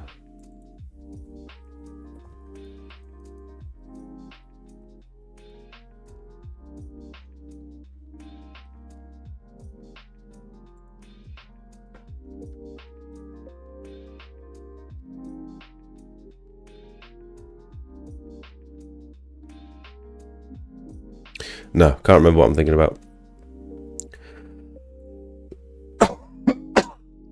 How are you pressure washing out of this car? And also, don't you get everything wet and dirty and stuff?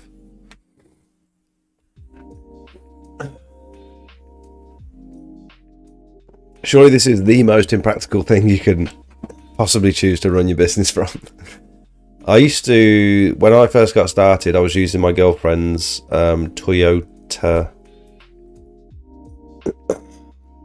RAV4. I think it was like a 2010,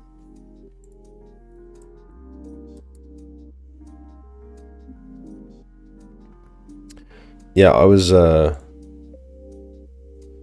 working out the back of one of these. Not the V6.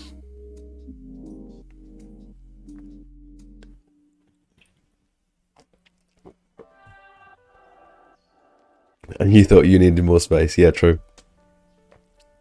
I mean, we've all got to start somewhere. And that's very cool that you're making it work. I'd love to see... Can you send me a picture? On, like, Instagram or WhatsApp or whatever. Next time you've got your kit all together. And you're working out that car. I'd love to see a picture of that. Because I can't even, like, fathom how that would work.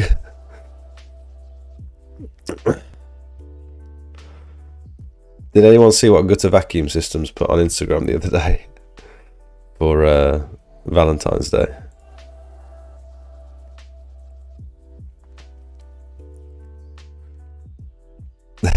Look at this. Get stuck in this Valentine's with our double ender. Available in standard length or extra long. That's so funny. Very clever as well.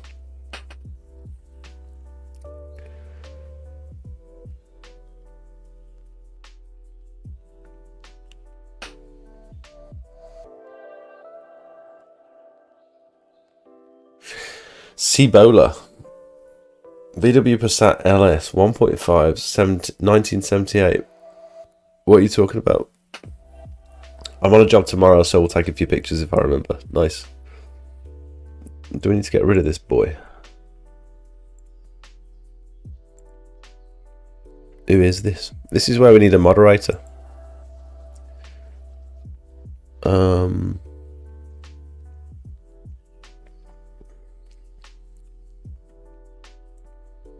Should we remove or hide him? There we go, we'll hide him. That's worse than being removed, isn't it?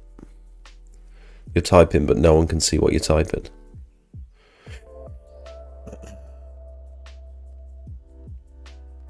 I need to get some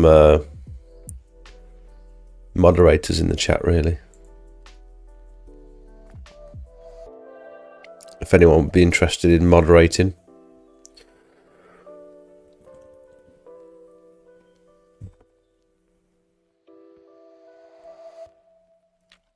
Very excited about that roof scrape. Although I don't know what I'm going to use to scrape the roof. I was thinking in my last video. I don't know if it was my last video, but it was in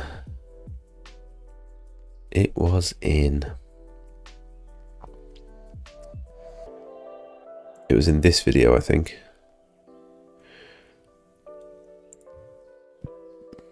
I got myself a little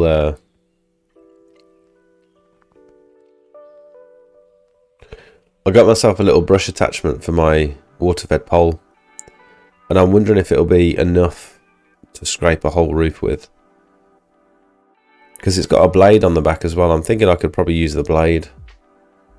I'll have to show you and get some opinions, because I'm not sure if it's going to be... Does anyone in the chat scrape roofs at the moment? I've done it by hand. This thing, look. It's got a scraper on the back, and it's like a very stiff brush, and that'll fit onto the end of my Waterfed pole.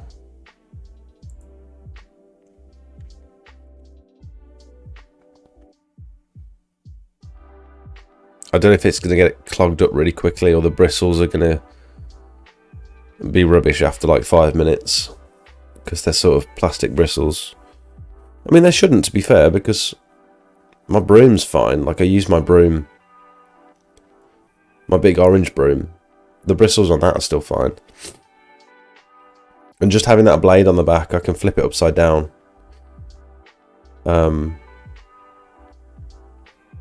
we think this would be suitable for scraping a roof?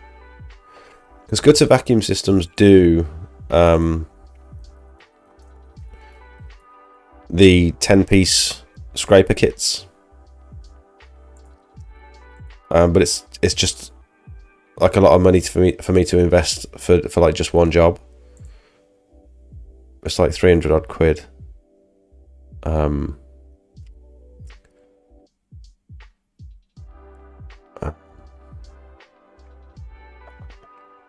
I gone past it? Oops. Roof scraper, 10 blade starter set, head and blades. So this is what I was looking at. And that would probably, yeah, I could probably make that fit my little goosey, couldn't I? My little gooseneck on my gardener pole.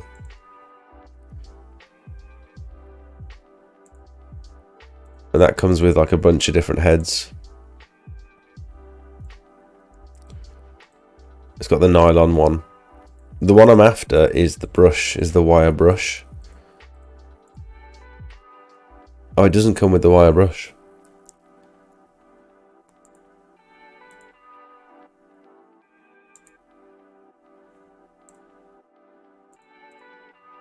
Shall I just get that? Because that'll probably be best, wouldn't it? Save me faffing about and just bodging stuff together. Because I want the brush ideally. See that's basically, oh, that's wire. That's a wire brush. I could get that though. Oh, someone's done a 1-star review on it. What do they say? Doesn't last long. The ends curl in, making it quite useless. That's good to know, and it's very good that Gutter Vacuum Systems have actually left this review on their website. Some websites, not naming any names, they remove anything less than a 5-star review, so that's very cool that they're leaving the honest feedback up there. So the one I want, this is a 29 piece blade and brush range. So the one I want is there, look. These wire brushes. Johnny, welcome.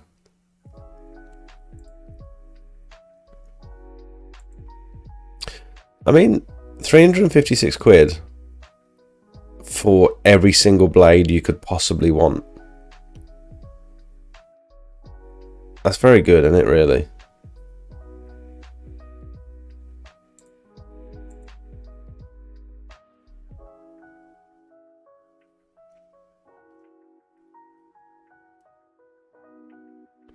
I might just do that. Because, I mean, these jobs together, the one I quoted, the one roof,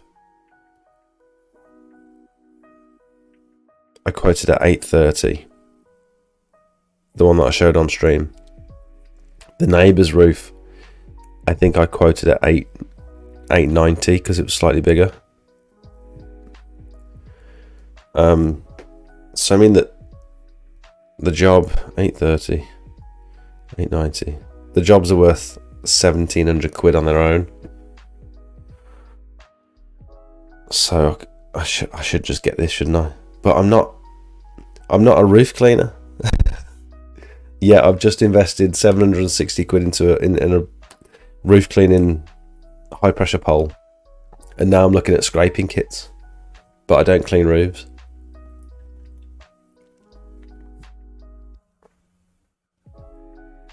I think it could be pretty chill. If I give myself enough time, just put a couple of days in the calendar. I mean, for those 2 properties, I'd probably just take the whole week, don't put anything else in there, make sure the weather's going to be great, and just smash it out on my own. Because I think scraping is less intense than pressure washing a roof. When it comes to needing that extra person there to facilitate everything around you, I think roof scraping, I don't think you need another person as much in that scenario. I think the other person would just sort of be stood there watching most of the time. Maybe clearing the gutters and stuff. I don't clean roofs. Sounds like you do. Yeah, I don't know. Sorry, everyone. Darren, welcome.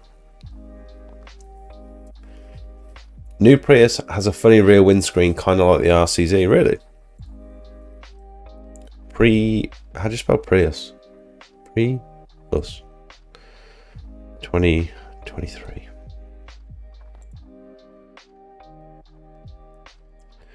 That's not a bad looker, to be fair. I mean, from the side, from that angle, that rear quarter looks really nice. How everything sort of shoots down into like a wedge.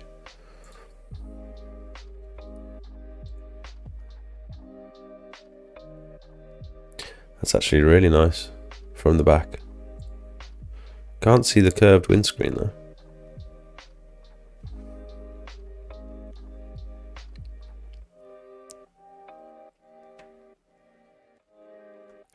So 2024 one maybe.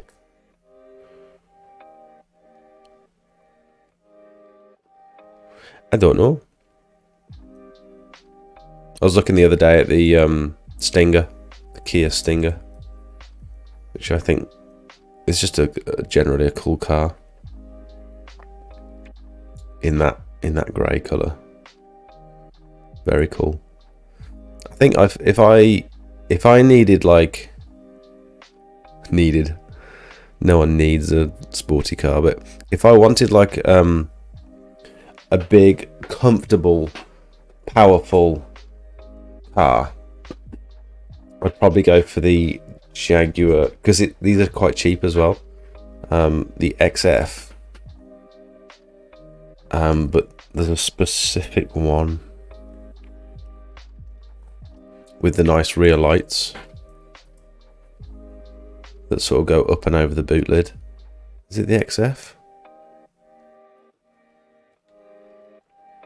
It's not the XF, it's not that one.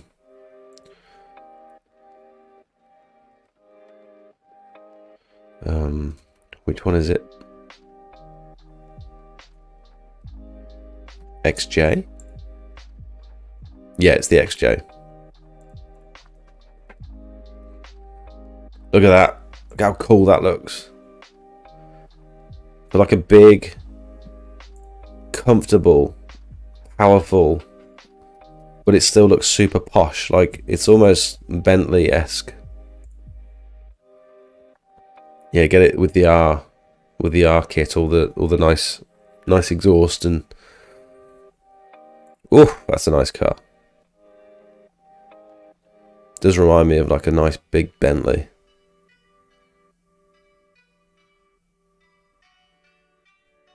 Let's play this game. If say your business, sorry, let's yeah, while I'm reading through the questions, say your business takes off and you start doing incredibly well, and maybe so well that you could potentially, have an early retirement, and you've got like a pot of money that you've saved up for a rainy day. Your mortgage is paid. You've got no debts. You don't necessarily need to work anymore, but you still do, just to keep yourself busy. What's like the goal? Is it like a nice big house? Is it a nice car? Is it just time with your family, holidays? I think it's fun to like think about these things. Like, I don't necessarily want, if I come into money or things go well, over the next 10 years or so,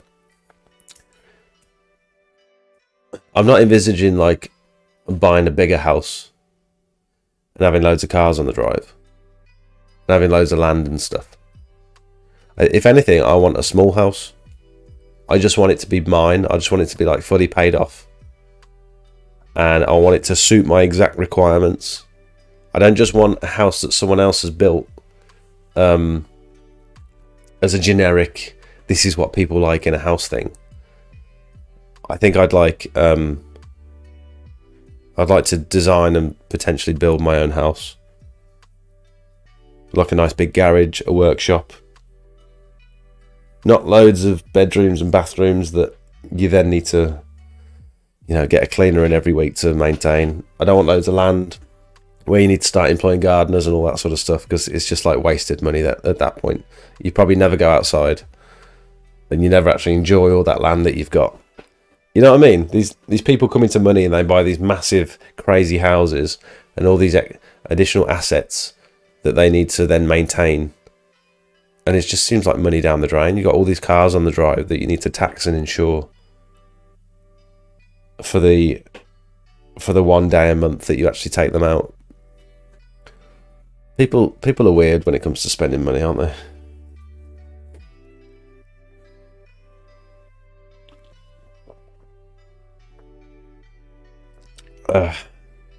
What's the going rate for scraping per square meter? Do people charge ATVA? Different rate scraping over pressure washing. I think people probably do charge a different rate to scrape versus pressure wash. My pricing generally for roofs recently has been around about £8 per square meter.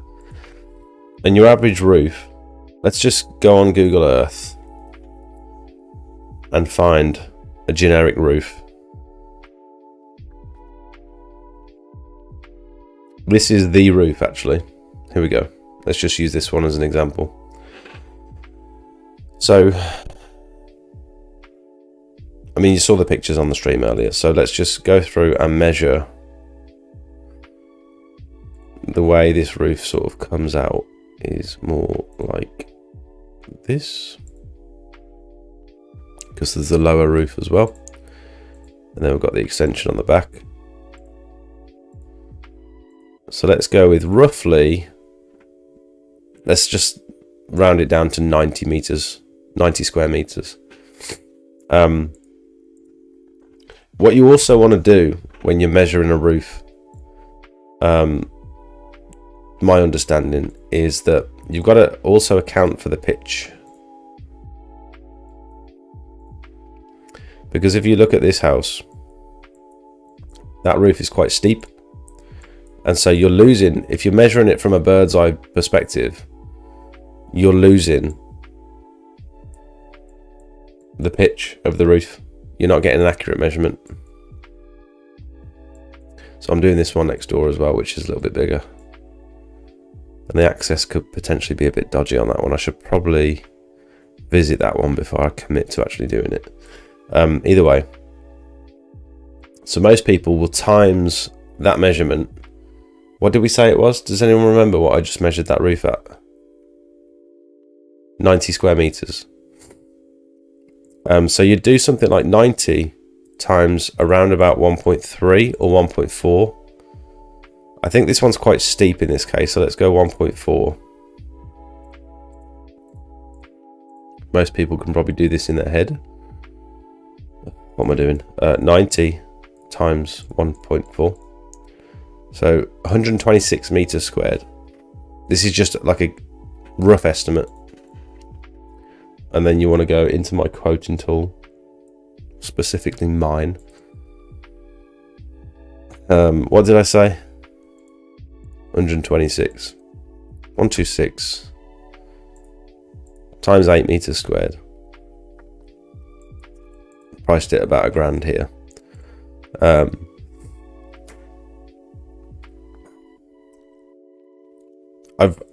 This is my sort of pressure washing price. And I think for scraping, just from a customer perspective, although it's potentially more hard work for me, less messy, more hard work, that customer isn't going to see instant results with the biocide treatment like they would with pressure washing. But we both agreed that this roof looks quite fragile. It's quite an old roof. I don't think it's a good idea to pressure wash this particular one. I looked on the chimney top, and you can actually see you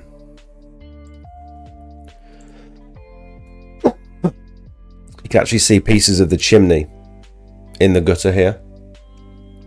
So I don't think it's wise to pressure wash this roof. Some of this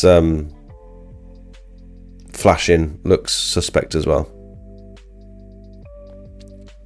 Wouldn't be surprised if there's mortar in some of the other gutters as well. So I reduced it slightly. What did I reduce it to?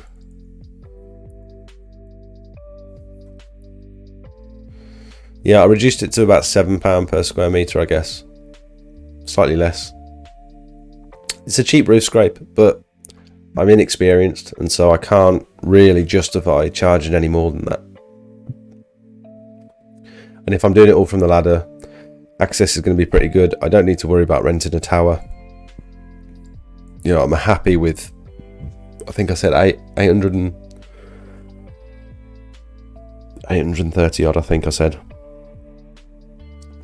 This whole side is going to be done from a ladder butted up against the neighbour's property here. So that should be nice and easy.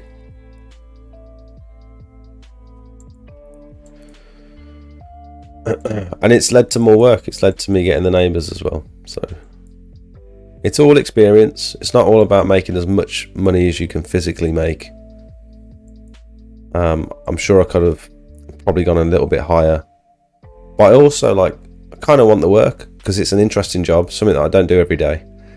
When the weather brightens up, it's going to be nice to spend a couple of days getting the pictures, getting the results, potentially doing like a YouTube video about it as well. So, you know. Hi, I'm back. Just seeing the part where you were saying about working off the ladder. You would want one of those pull-out platform you can stand on. Also, back to the doors. Obviously, exhaust vent for the fan. Yeah. Yep, true. OA95 says, hi mate, what gave you the push to take chance and start your own company? I think I've had ideas. I've had so many business ideas over the years and not fully committed to any of them. Not proved that any of them could make money. They were just things that I thought, oh, that sounds good. That's a good invention.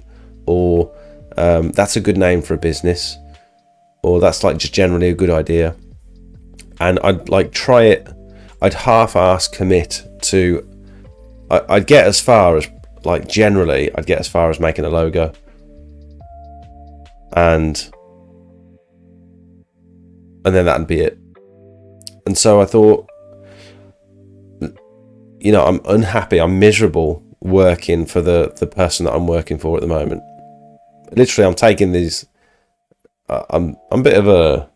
I take things home with me and I dwell on stuff and I think about things over and over again. I think how I could have done that differently. How I could have had that conversation. And I was just getting very in my head, very unhappy working in the job I was in. Thought I'm 30 now. I'm approaching my 30th birthday. I need to, if I'm going to do something, now is the time to do it, because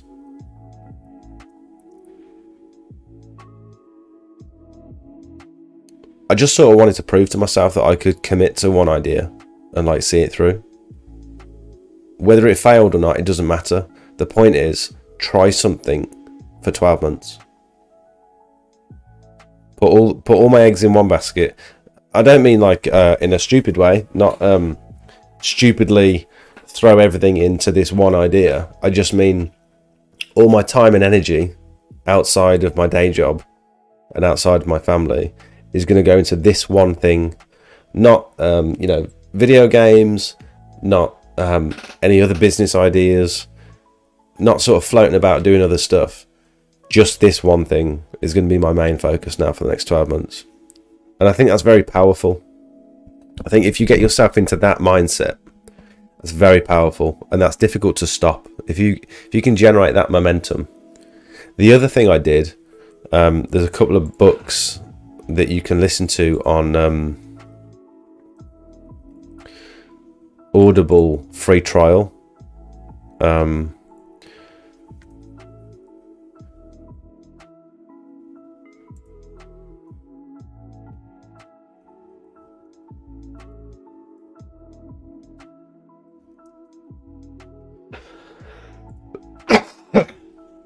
Sorry.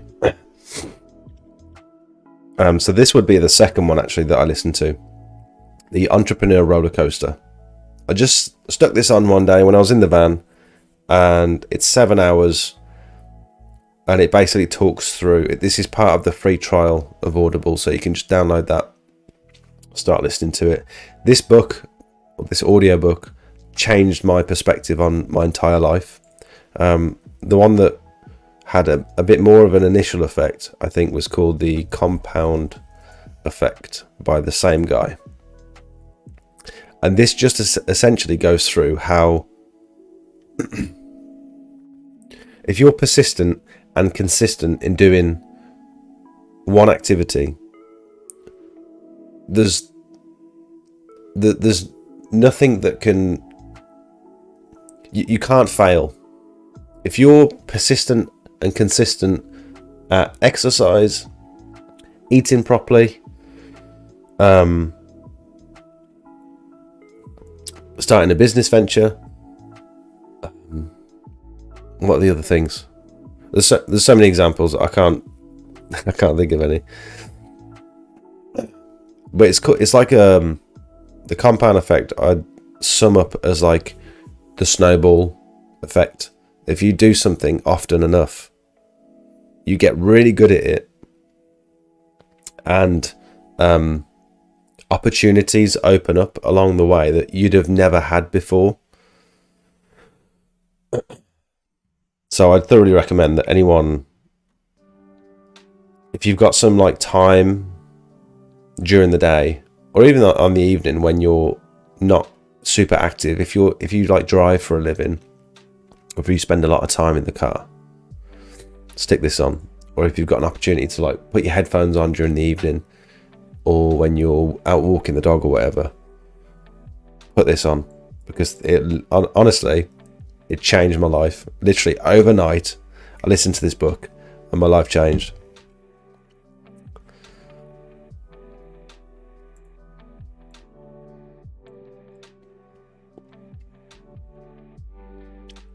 It wasn't so much the bitterness of working for someone that I didn't want to work for. It was more like, I'm wasting time. I've got potential. I'm wasting it here. I need to do something for myself now. I hope that answers your question. That was quite long-winded. Sorry. Let's say you bought those blades now for 356 quid. How many jobs would you need to do to make that money back after all your other expenses are paid for? I'd make that money back and more in that one roof scrape.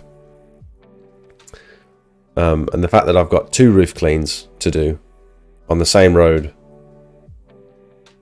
with very little effort.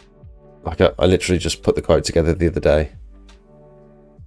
I did actually pop out and meet them. That was quite a big thing that I missed out. I went to the property at very short notice. They posted something on Facebook. Lots of people recommended me, and she messaged, and I said, I've actually just finished my first driveway. You're 10 minutes down the road. I can drive over to you now if you like. And so I met sorry, I met her within like 20 minutes of her posting that advert on the community Facebook page. And then spoke to her husband, walked around the property, discussed some different options, and he was super friendly, really nice guy.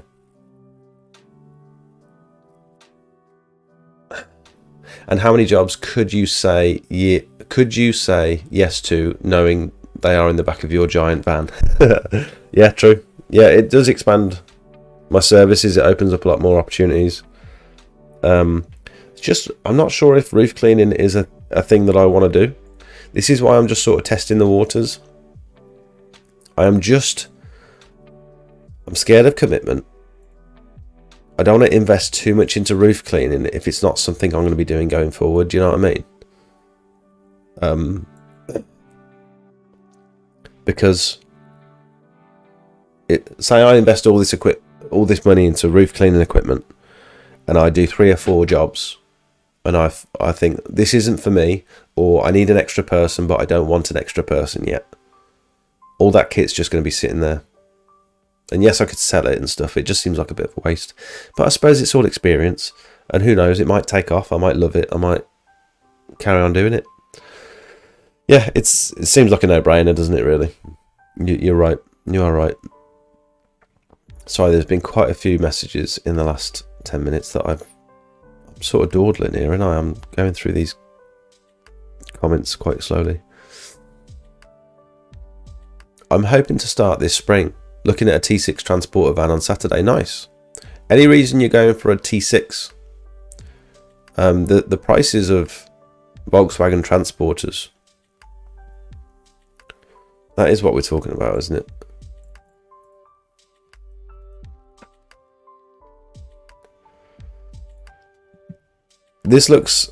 These always seem like quite a premium option as a van.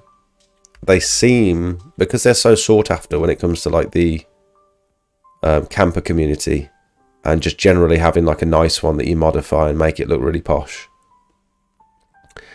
Aren't they really expensive compared to like an equivalent Peugeot or Mercedes? Or I think you pay a lot of premium for the Volkswagen badge.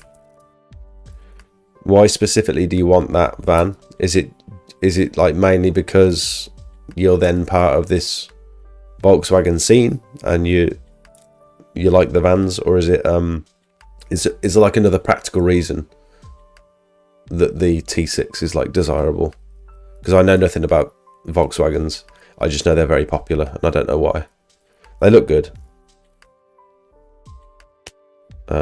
That's as much as I know about them. Hi Jake, what new van have you gone for? Super excited for you. I'm about to buy a 2023 Vauxhall Vivaro. Nice. Bloody hell. So you've got a new van mounted system, and you're getting a new Vivaro. That's insane. Well done, mate. I have gone for a Sprinter. I just put 9 gal in a Sprinter. I'm going to show you right now.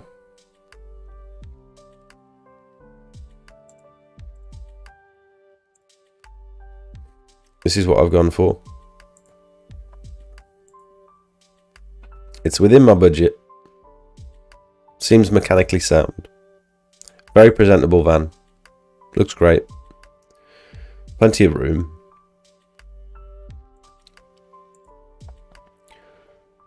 I can't wait for everything to have its place. I'm going to mount everything exactly where I can just get to it, and it's going to look so neat and posh. I'll probably have my vacuum poles up this wall, all mounted in their Pro Grip holders. My Waterfed poles on this wall. Probably have my ladders. Don't know whether to put my ladders on the roof and get one of these nice roof racks with ladders on. I was looking at one the other day.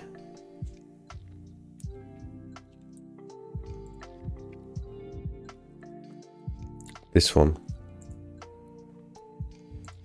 I want one of them. Don't know if you can see that very well, but it's like a ladder going up the side.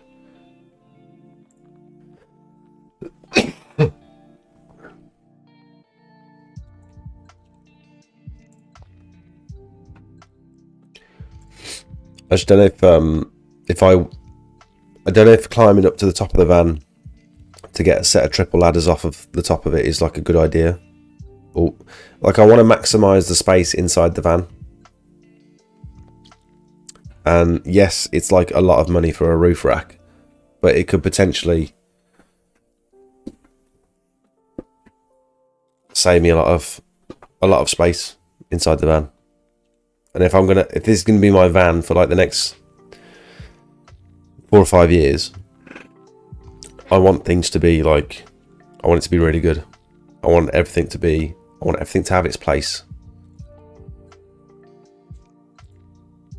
I just don't know if that's the right move.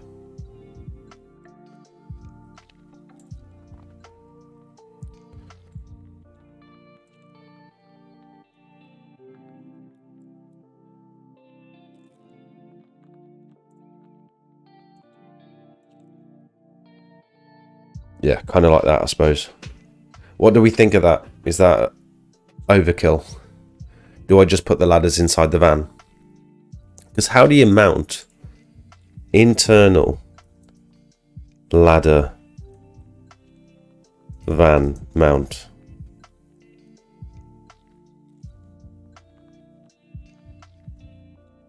Racking system. Because I think the ladders inside the van will take up a lot of space, really, a lot of headroom. The reason I wanted a tall van isn't to fill the top of the inside of the van with ladders, it's to be able to like fully stand up in there.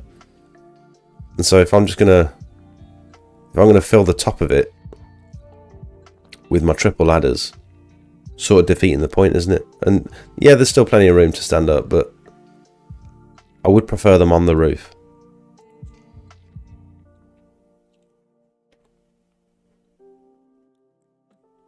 I could put them on the side. I could put the ladders on the side wall, which could make more sense, and have the water-fed poles in the roof instead, because they're lower profile. That might be the way to go. And that would be easier to just unhook the ladders from the side of the van rather than having to like shimmy them out of the inside of the roof. You know what I mean?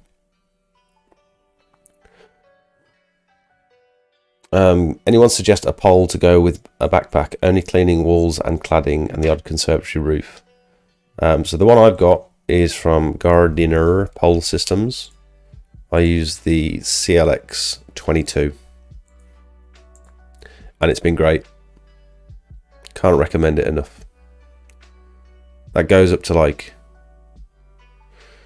I mean, what's 22 foot? How tall is 22 feet? Sometimes they do like a comparison next to a building.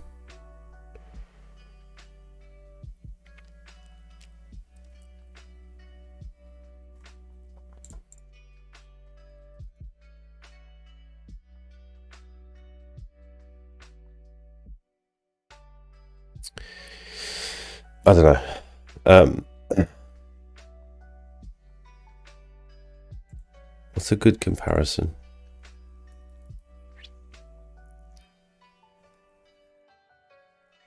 Ah, I've got a good picture I can show you. I've got a good picture from when we were cleaning some gutters, fascias and soffits recently in Birmingham.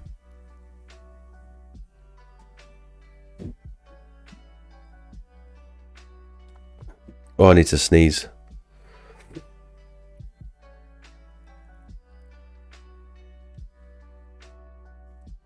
This one, look. So that is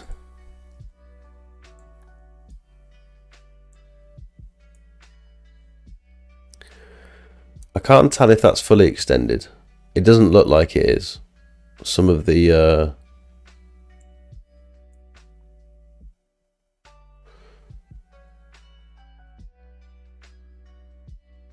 1, 2, 3. That one looks a bit shorter than the others.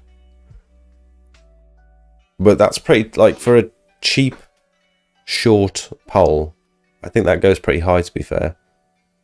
It reached the peak quite easily. I don't think generally you need anything much longer than that. So that's the CLX 22. I originally got it with the 26 centimeter medium soft brush, 250-degree fan jets.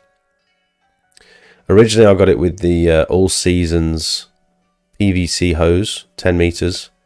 I've since added the 20 meter Ultraflex hose, just so that I can, if I'm cleaning solar panels or if I'm cleaning skylights and stuff, I can leave the gardener backpack down on the ground and just take the water-fed pole up with me. That's quite a specific use case where you know you're not going to need that every day. I think the longer hose gets in the way, so I'd probably stick with the 10 meter.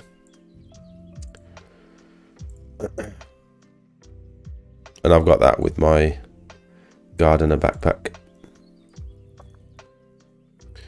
V3. This one. Oh, they're out of stock. Hope that answers your question. I think the most valuable thing in life, as you've just mentioned it, is what you just mentioned. Time with family, a bigger house, a nicer car, etc. They get old really quick. Yeah, I found that over the years. I used to be quite materialistic. I used to buy fancy gadgets, drones, cameras, new phones all the time, computers. Bear with me just a second. I've just heard some noises and I realise that Soph isn't here. 2 secs. Oh God, you knobhead. Why? What are you doing? I was walking upstairs when I heard you say that, so I thought of Are you here? I mean, are you not, I'm here. Are you not running? I've been. God, that was quick. You're a knobhead. That scared the life out of me, that did.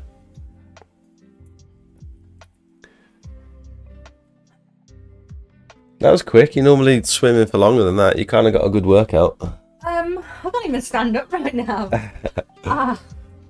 Take a seat. No. Come on. I've got to go get into bed. Oh. Gross.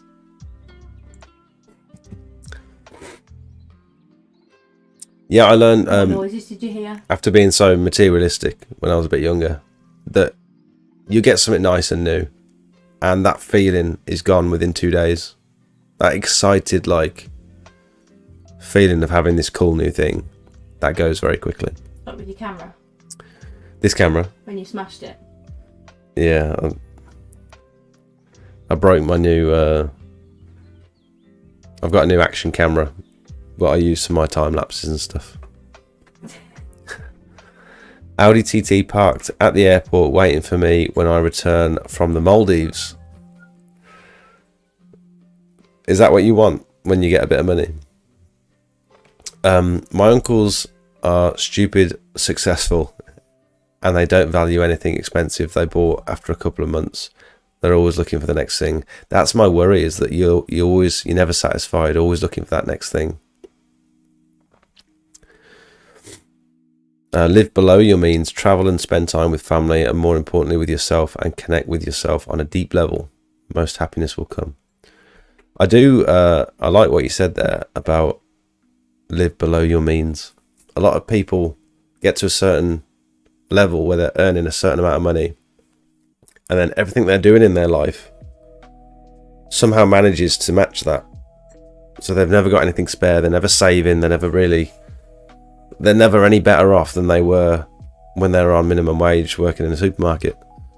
Now suddenly they got all this money, but their life also has got to that level where... Well, they are better off. You are? They are better off. They're living a more bougie life. Yeah. That's... But there's no more security in that. Why are you behind me? That's weird. No one can see you. I don't need to be seen. Best thing I ever had is a gardener backpack. Super good, never let me down. I like my gardener backpack. Very versatile. You can do a lot with it. Not sure what's going on today, but I seem to be getting adverts every 5 to 10 minutes on the live stream. That's interesting. That mean you made it? I've not done anything different today. I just click live and click go live, and then I'm shaking. Look at my legs. Oh. Can I tell you what I did? Can you shake your way down to the fridge and get me another beer, please? I can't. I actually can't. I let Coda out. You're lucky I did that. I did 2 laps running. You did 2 running? 2 run, 1 walk. 2 run, 1 walk, 1 real fast run. Wait, I've lost count. Did you do 2 laps or did you do more than 2 laps? More than 2 laps. Okay. I thought 1 lap was 800, so I was a bit disappointed when I found out it was only 400. 1 lap's 400 metres. Yeah. So I did two 400 laps running, non-stop. Yeah. Don't do it. Don't put it on full camera because I've got my leg up. Then 1 walk in. Then we did another 2 run. Full stop. No stop. Full stop. I can't talk. I've been struggling to talk tonight. Yeah, but you've done nothing, so. I'm ill. I'm ill. You got no sympathy for me at all. Just sneezing loudly doesn't make you ill. She got so angry with me last night. What did you say? It was 2 o'clock in the I morning. told you to sneeze respectfully. Exactly 2 o'clock Said- in the morning. She said, can you sneeze more respectfully? You're really annoying me. It comes on worse at night. Coughing and sneezing and stuff. No, it's because it's quieter, so you're more annoying. I'm not You annoying. appreciate how many laps I did anyway. You did great. How are your shoes? Okay. Comfortable? These are not my shoes. No. 2, 4, 5, 6, 7 laps. How many meterage is that? 7 times 400. 28. Well done. 2,800. That's good, isn't it? 2 kilometres. Almost 3 kilometres you ran. Yeah. Decent for your first try. That's well. No, I walked 2 laps of it. Oh, that's good for me. I watched a very I'm ready for the wolf run now. ish. I watched a very inspirational video from Casey Neistat. Casey Neistat. Never know how to pronounce his name. This video, The Impossible Dream. Very, very cool. And it's about him having this thing that he wanted to do after he broke his leg. He wanted to run marathon because the doctors told him he'd never be able to run again. And he wanted to hit 3 minutes. Not 3 minutes, 3 hours. Yeah, I was gonna say. Very, very, like, I cried at the end of the video. I was in the kitchen on my own the other day. You were in the living room, and I was watching this video, and I cried at the end. Very, very cool video. Well, look, he's getting ripped. He's hench How in many the... how many marathons have you done then? Oh, he's done loads now. Absolutely loads. There's a video where he's absolutely hench. So I wish I had the motivation to get good at running. I hate running. Maybe I need to change my mindset. That's not it. Was he annoyed because he didn't make 3? I'm not going to ruin the video, but it's just very cool. I want that roof rack. Do you think 900 quid for that's excessive?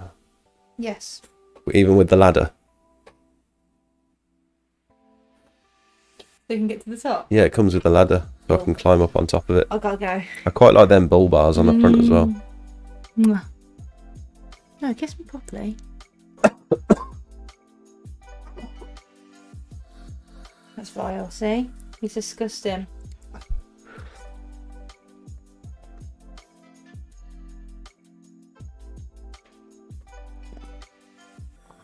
Is the roof scrape inclusive of biocide? Can you scroll down see if anyone said hi to me? Because if not, I'll be pissed. That is including the biocide treatment, yeah.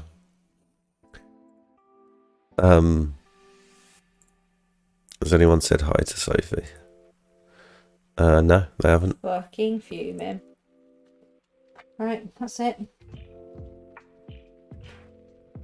See ya. Bye.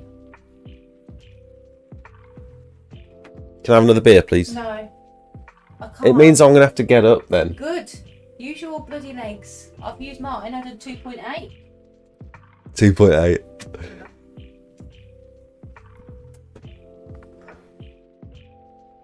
Sorry, Holmes. I don't know what's going on differently there.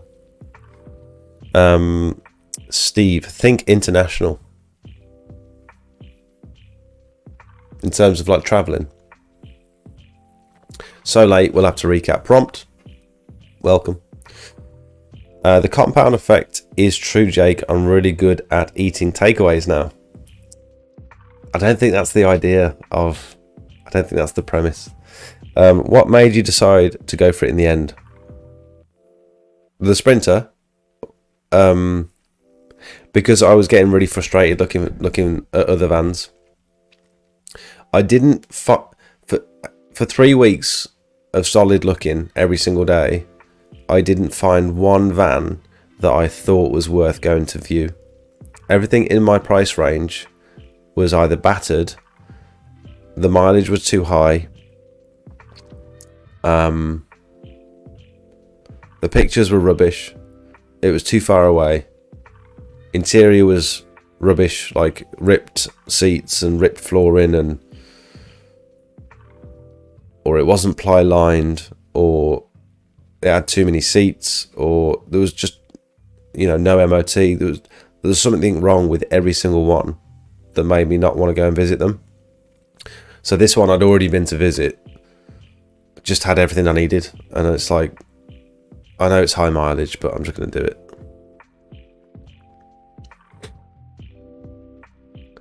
Yes, they are expensive, but load space is 3 meters on the long wheelbase version, can fit a van mounted system, my tower, and more in it. Nice. If you didn't get the roof rack with the ladder, you will still need a ladder in the van to get it out to reach the ladders on top. If you didn't get the roof rack, you will still need a ladder in the van. Yeah, I see what you're saying. So if you got ladders up on a roof rack, you still need to be able to climb up there. What I'm saying is, does it make more sense to have the ladders in the van on the roof or outside the van on the roof? I have a Rhino safe stow on my roof and they're great. Yeah, I've seen the Rhino ones quite a lot recently, now that I've been looking for them. Also, because I'm selling my car, the van will be my everyday run around, and Crafter or Sprinter might be too big for now. Got to go, starting my night shift at 10 PM. Nice, thanks for watching. Appreciate you tuning in. Enjoy your night shift. Rhino safe stow for my ladders. This is the other thing, like with a van, I want it to be comfortable. I want the interior to be nice. I don't want to be driving around in something that's like tatty, because it's going to be my everyday vehicle. I'm going to be driving it at least 5 days a week, so.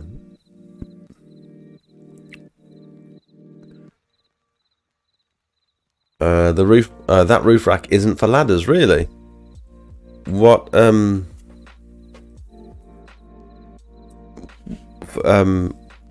come?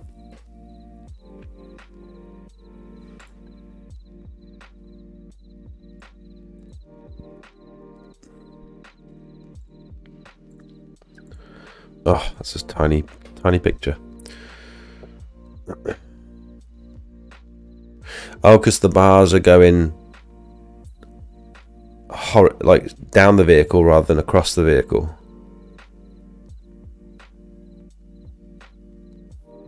Would I need something more like that?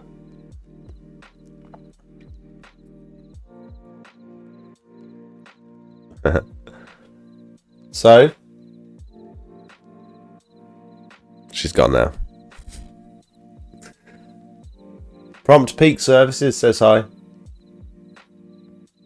She says hi.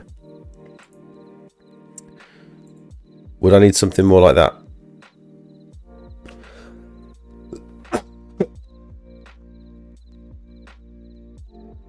Would you recommend the Pure Seal courses? Guess one learns many things, but is it necessary to start off with? I think it's highly valuable. It will get you thinking. It will put you into the frame of mind. If you're seriously into pressure washing, if this is going to be a career thing for you, this is foundational knowledge that I think everyone should have. If it's something you're just doing on the side while you've got like this full window cleaning round, or you're doing roofs or gutters or whatever, and pressure washing is just something you do on the side, maybe not so much, but it's been absolutely I hate the term, but it's been a game changer. I hate when people call everything a game changer, but you come away. They've probably changed it a little bit since then, but I've got this big module 1 pack where any surface that I'm not sure about, all the stuff that we learnt on the day is all well and good, but now any surface that I think, oh, can I use that chemical on this surface, like granite, or limestone, or porcelain, like what products can I use to clean porcelain? And you just you literally flick to the porcelain page. It tells you how to prepare the surface, which chemicals you can use, whether or not to use high pressure. It will tell you which products to use to seal the surface afterwards.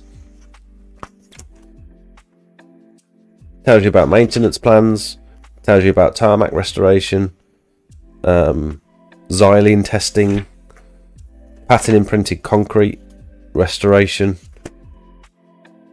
moisture levels before sealing, literally everything you could possibly need to clean, to prepare, clean and seal every ground surface.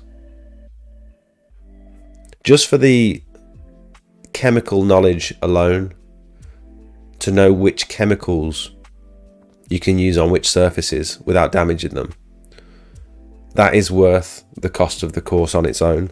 But it obviously goes into a lot more detail about sealing the surface afterwards as well, if that's something you want to get involved with. PPE, you come away with like cost stuff and risk assessments. Like it's not only telling you what products to use to seal the surface, but it's telling you the method of how to use it, of how to seal it, like whether you should use like a brush, a roller, sprayer, you know, taping up the edges, everything. That's module 1. And then there's multiple other modules for like render and decking, or like vertical surfaces. There'll be like a roof cleaning module. It's just insane the amount of knowledge that's there. Yeah, so yes, I'd thoroughly recommend it.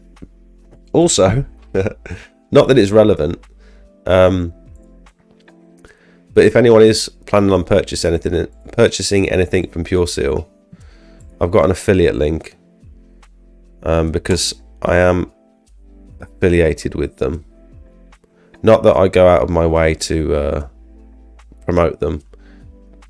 I've been using their products from day one, and I've been promoting them from day one because I believe in the stuff that they sell and the advice that they give.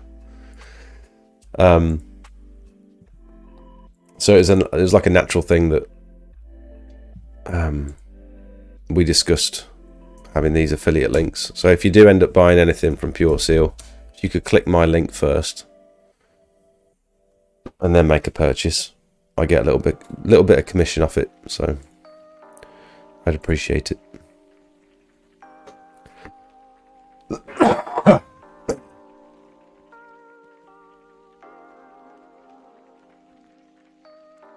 Wondering why you didn't use hypo on the big block paving job that I did today, that I finished off today. Alex, I don't know if you're still here, but the reason I didn't use hypo on this big garden centre was because I just didn't think it was worth the chemicals. If I'm going to biocide it anyway, that will gradually get rid of the black spots and stuff over time. Didn't really make sense to me to include the cost of all that hypo that I'm going to put down on these surfaces when the biocide's going to do like a similar job over time.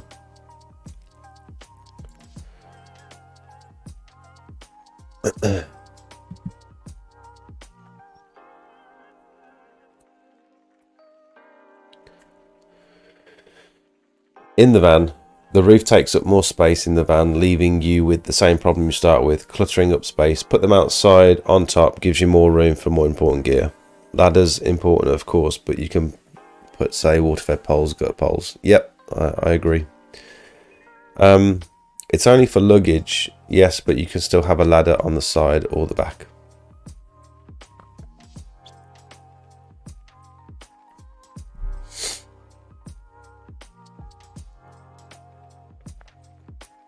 Ladders will be hard to put on and off with that rack. Is like some of the power companies have ladder racks that come off the side of the van. Side mount ladder rack.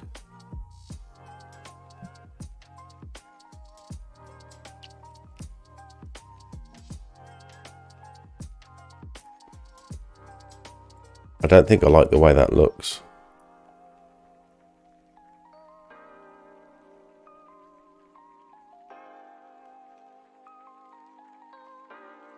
Kind of like that. Yeah, I think that sort of ruins the look of the van. It also looks slightly dodgy. And it would sort of, I don't know if it would get in the way of the mirrors, I'm not sure. I don't know about that one.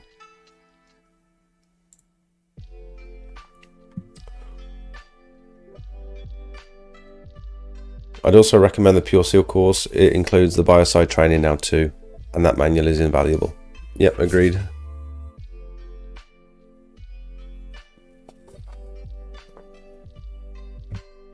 How many meters squared do you get out of a single 10 litre Nuclear Pro at normal dilution rate? And what's your go-to dilution rate average? I dilute hypo generally at 5 parts water to 1 part product. Recently I've removed my if you look at my latest video, not the one I just put up today, but the one before it, I go through what I'm doing differently with my XJet now. I've removed the proportioner, so I'm getting more like a 3-to-1 dilution ratio, which is a little bit stronger, but it's been much better for me, much more effective. It's actually doing the job I wanted it to do, clearing all the black spots and stuff without like multiple applications and just wasting product, putting it on a lot stronger.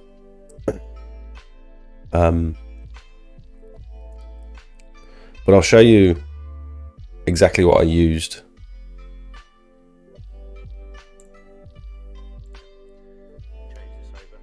What I'm going to do in future now is every time I use this XJet, I'm actually going to rinse this whole hose through with water just so that this doesn't go rusty. Also, I've taken the proportioner out of here, so I'm running it with no proportioner in. You can get little fittings that come with the XJet that go in there that change the dilution ratio coming from the tub. I've taken that out because I wasn't happy with the way it was performing before. I've got through, this is 10 litres. It was up to about here when I started. So I've got through, I'd say maybe 8 litres. So this patio, just doing that whole patio, which I don't think is bad. This patio took me 8 litres of hypo at 1 to 3 dilution, which is quite strong. Depending on how you're applying it, if you were, say, putting it through a garden sprayer, like a weed sprayer, or through like a gardener backpack or something, you're going to be much more frugal with the chemical usage. So you could probably get away with using 5 litres on an area like this if you're putting it on very specifically on certain areas, or if you're just applying it a little bit lighter. With the XJet, you're going to apply it, there's going to be like a lot of product waste because you're putting too much on certain areas just because of the lack of control you've got with the XJet, I suppose. That's not to say that it's wild and uncontrollable. It's just that there's areas where you're naturally going to put more product down when you don't actually need it. The benefit of the XJet is that it foams up nicely and you can get it over bigger areas much quicker. Like today, I was using my XJet. So sorry, going back to that. So that particular job, how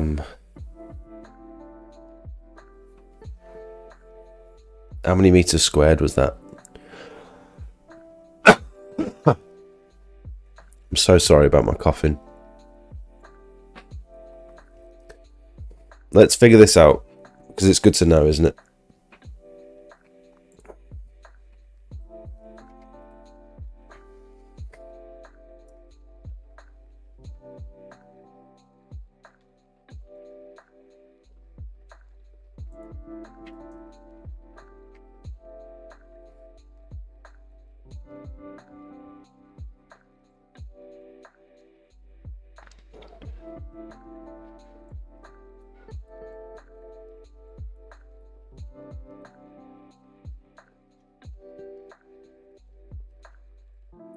So with the XJet, which is worst case scenario when it comes to like the dilution ratio. Oh, there's another bit around here actually.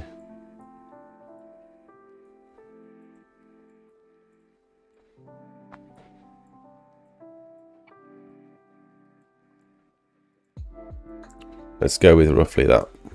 80 square meters without the bit in the middle. So I don't know. 70 square meters, 8 litres of product. How many 8s go into 20? 2.4. So 70. Sorry, 2.5. 70 times 2.5, because they're 20 litres Nuclear Pro, isn't it? Not 25 litres. So roughly, with the XJet, you'll get 175 square metres out of 20 litres at 3 to 1. If you were to extend that to 5 to 1,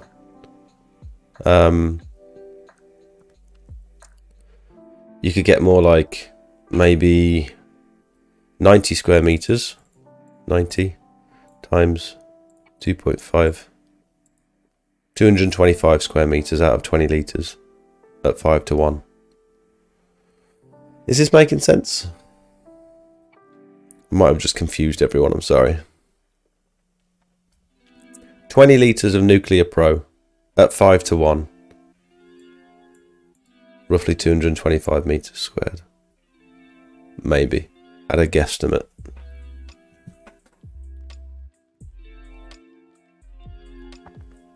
Might add it to my list of to-dos. Sounds like a sound course. Got 9 days left in the office till all this becomes my main goal. Thanks for the breakdown on the course. No worries. 9 days left in the office until this becomes the main goal. Does that mean you're leaving your job? 9 days and then you're just doing exterior cleaning full time? How long have you been going for? Sort of on the side of your regular job?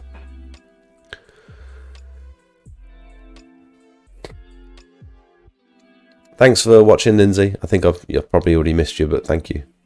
Have a good one. Do you leave your ladders on the van overnight? At the moment, yes, I do. No, it doesn't mount on the side. It still goes on the roof, but pulls off to the side. Oh, okay. All right.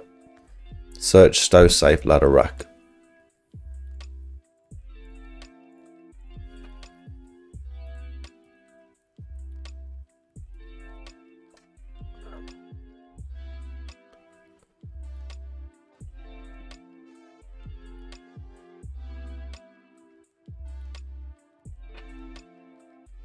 Oh, imagine driving around like that. Oh. Or is that like a slidey thing that allows you to slide them backwards? Like that. Ah. This is the Rhino one. And we're back with Mark. Bloody adverts. I need to get YouTube red, don't I?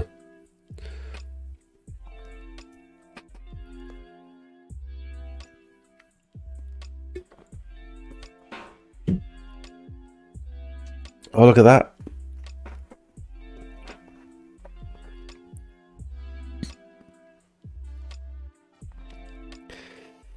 I feel like that would cost a lot of money. And I think I'd much prefer just climbing up. I mean, how much more though? If I've got to invest in a roof rack, one, how much is the roof rack going to cost to put all this on top of? Two, how much is the safe stow going to cost? Versus me just being able to climb up and push them off the edge, sort of thing.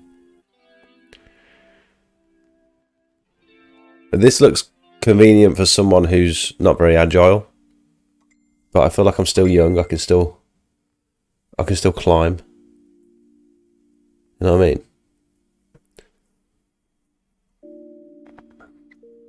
That slides back onto the roof.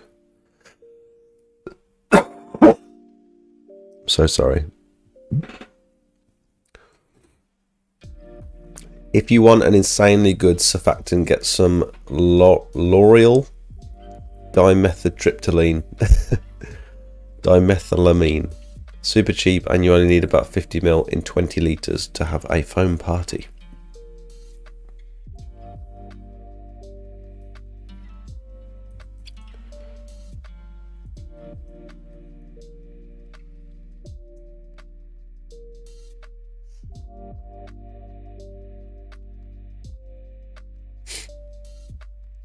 £7 for 5 litres. Oh, 24 quid for 5 litres.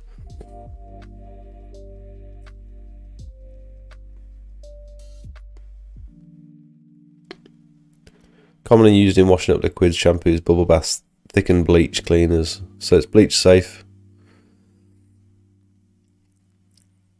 I wonder what the advised ratio is on here. Because the Pure Seal one that I use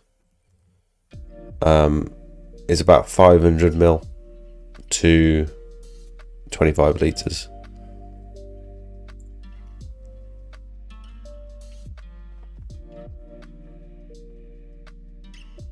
This one, and that's £22.50.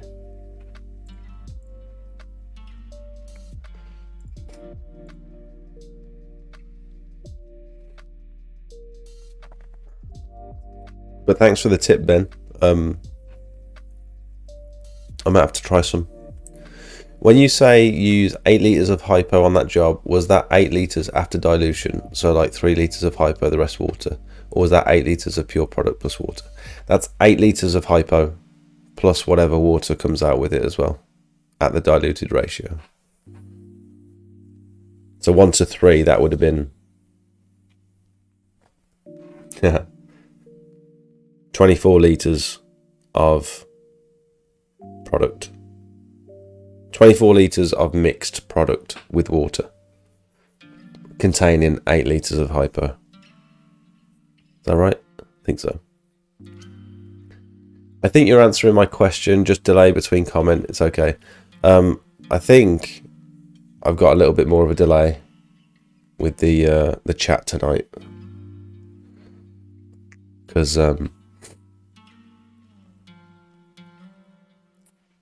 there was a button that I didn't hit. Sorry. Yeah, that makes sense. You're looking at somewhere around 20 litres of Nuclear Pro diluted. Will do around 200 meters squared, depending on if it's 3 or 5 to 1. Yes. Yeah.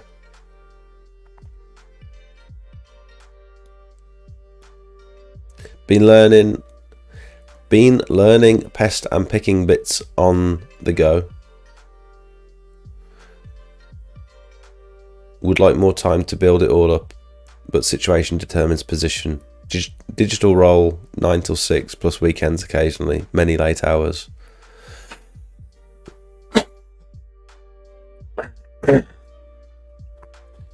That sounds fairly unsociable. 9 till 6. Weekends occasionally. Many late hours. Doesn't sound like a very good work-life balance to me.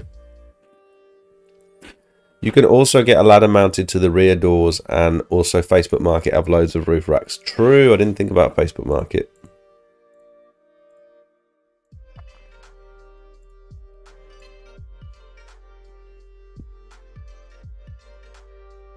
Thanks everyone for liking the stream, by the way.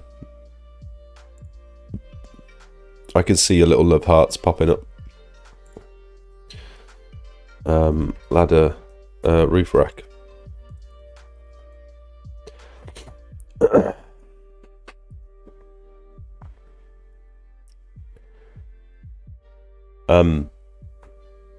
Yeah, if you guys are finding anything useful, the likes and the engagement with the stream, put it in front of more people, more potential viewers and stuff. So I'd really appreciate the little likes and stuff, especially on the YouTube videos.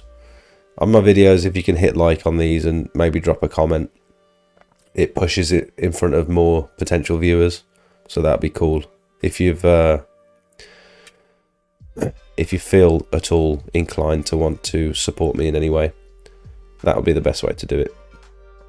What were we looking at? Roof racks. Yeah, I might have to have a look on here actually. Rhino roof rack. That's in Stratford, just down the road. Something like that would be ideal. But how do you know whether it fits your van? Citroen Relay or Peugeot Boxer? Does it have to be specific to... Do these roof racks have to be specific to your van? Do I need to get a Sprinter roof rack? Or can I just get a generic van roof rack? You know what I mean? Braden Partridge, welcome. Like, I love your videos. Thanks very much. Appreciate you watching. You share a name with a very popular YouTuber who does pressure washing called Sid Partridge.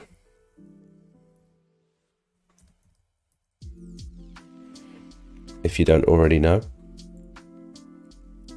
Probably one of the most popular pressure washing videos, or pressure washing YouTubers. Does lots of big roof cleans and stuff.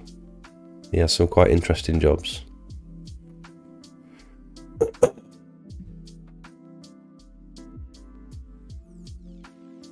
What van have you ended up going for? I missed some of the live. I've gone for a Sprinter.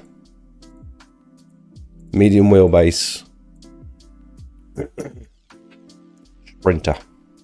Hello John, welcome mate. How you doing?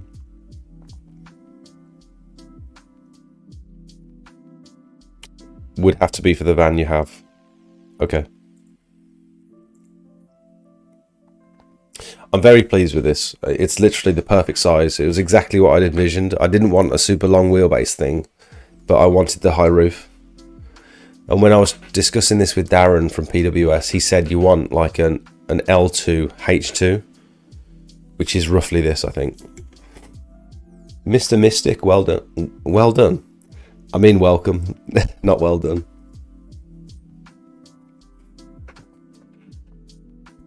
I'm very ill, so you'll have to excuse me. I'm coughing and spluttering and struggling to form a sentence tonight, actually. Guess what? What? John, what have you been up to? How's your week started?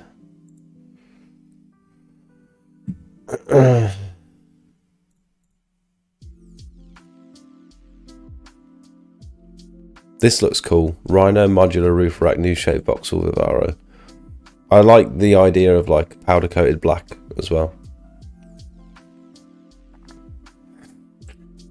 I'm inclined to think that the roof rack can be generic, as the supports would slide along the rack and be positioned when you need them. I think it depends on the fittings for the top of the roof, wouldn't it? Busy at the fire station. Do you get like any downtime when you're a fireman? Or is it constant, like there's always something to be doing? I think a lot of people imagine that you're sat in the fire station until a call comes through. But I'm guessing there's a lot more to it than that. Just getting my pressure washer out to start the season. Nice. You can already see that the when people start posting in the Facebook community pages, can anyone recommend someone to clean my patio? That's when pressure washing season has started. This is lovely, look. This one here, local recommendations please for someone who can wash my patio. This is a Web Heath forum. This is a little part of my town.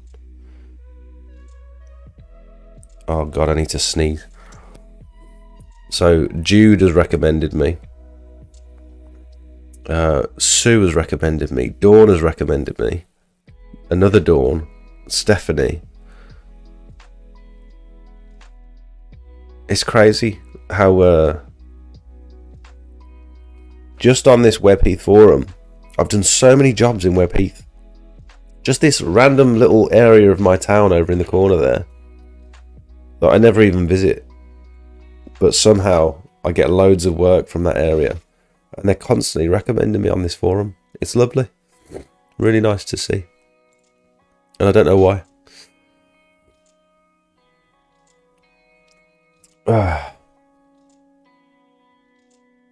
The Lawn Ranger.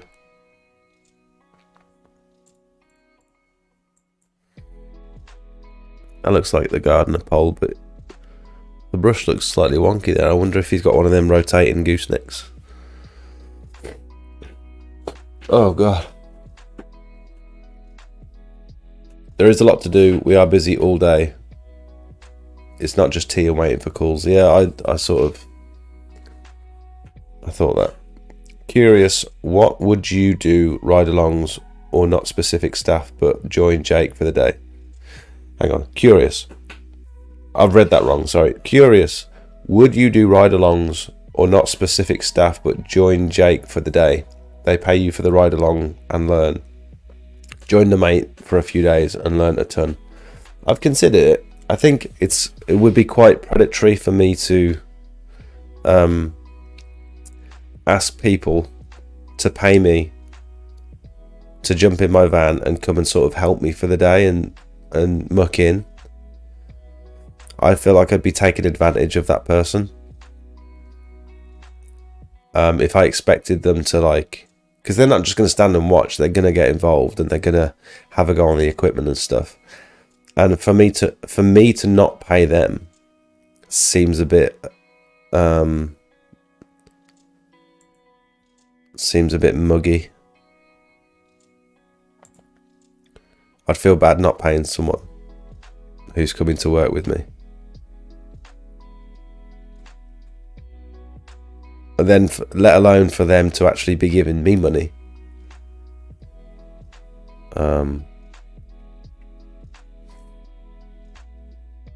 This guy. I love him so much. I mean, it's lovely when things go to plan, guys. And look, a couple more pumps and we'll be out of here. Whoa, whoa, whoa, whoa, whoa. Jesus. It's trying to suck me plunger down the inspection shaft here, and wow. You've got to watch this guy. If you haven't seen this guy, Drain Cleaning Australia. He's so good. He's such a character. Come for a little wander with me and I'll show you what exactly is going on here.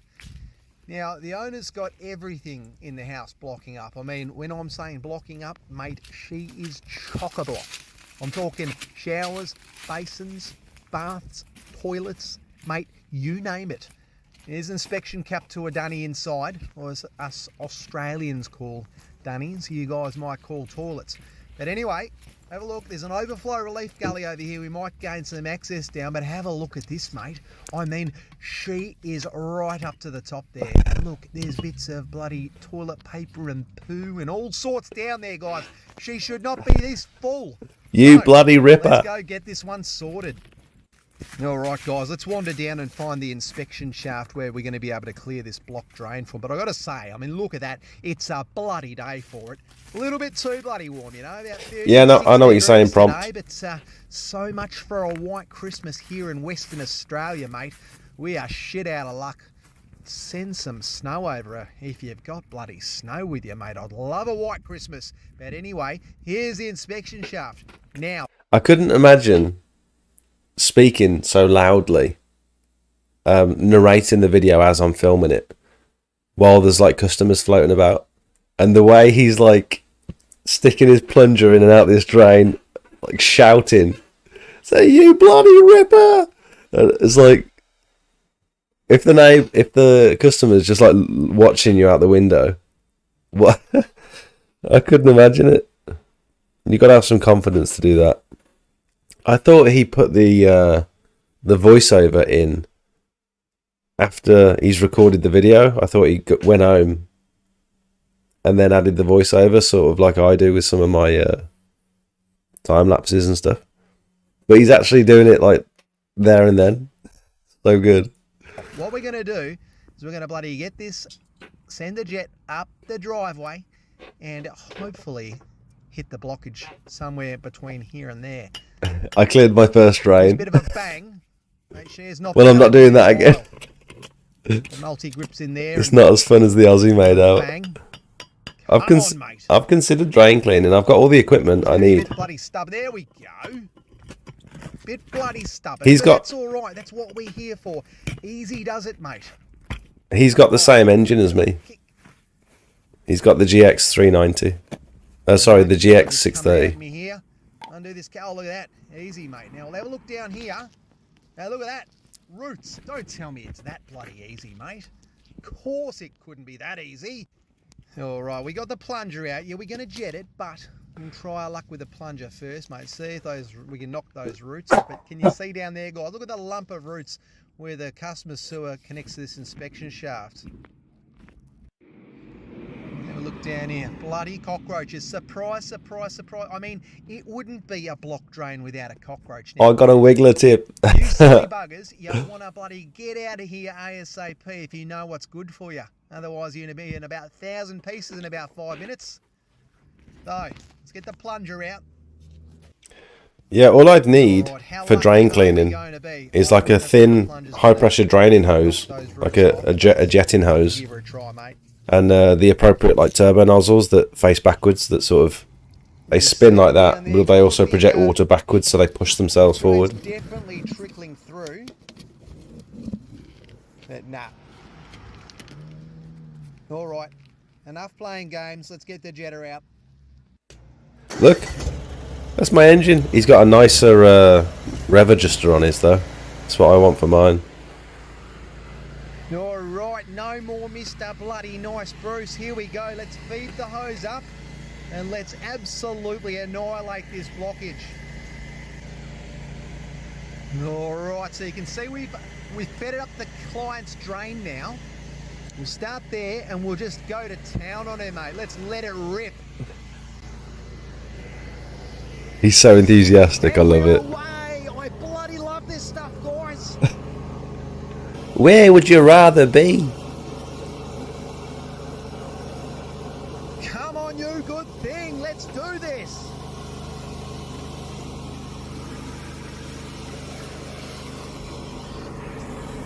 All right, guys, it seems like there's a couple of different issues with this drain. Now, there's obviously roots growing in this inspection shaft just here. But look, my hose has got past that. That's not really the issue. There's a blockage further upstream, guys. So let's send this jet up and attack this blockage upstream. 2 blockages in one. How lucky are we? How lucky are we?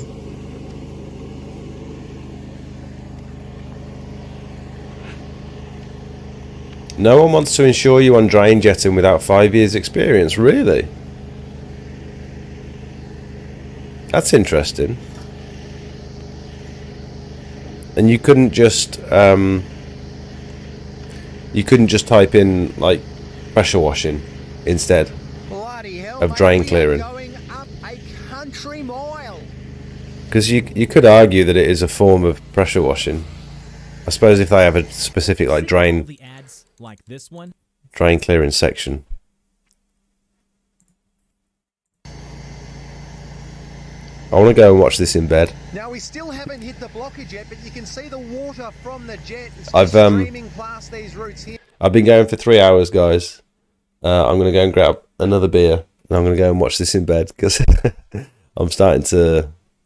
I can feel myself getting really tired now, so...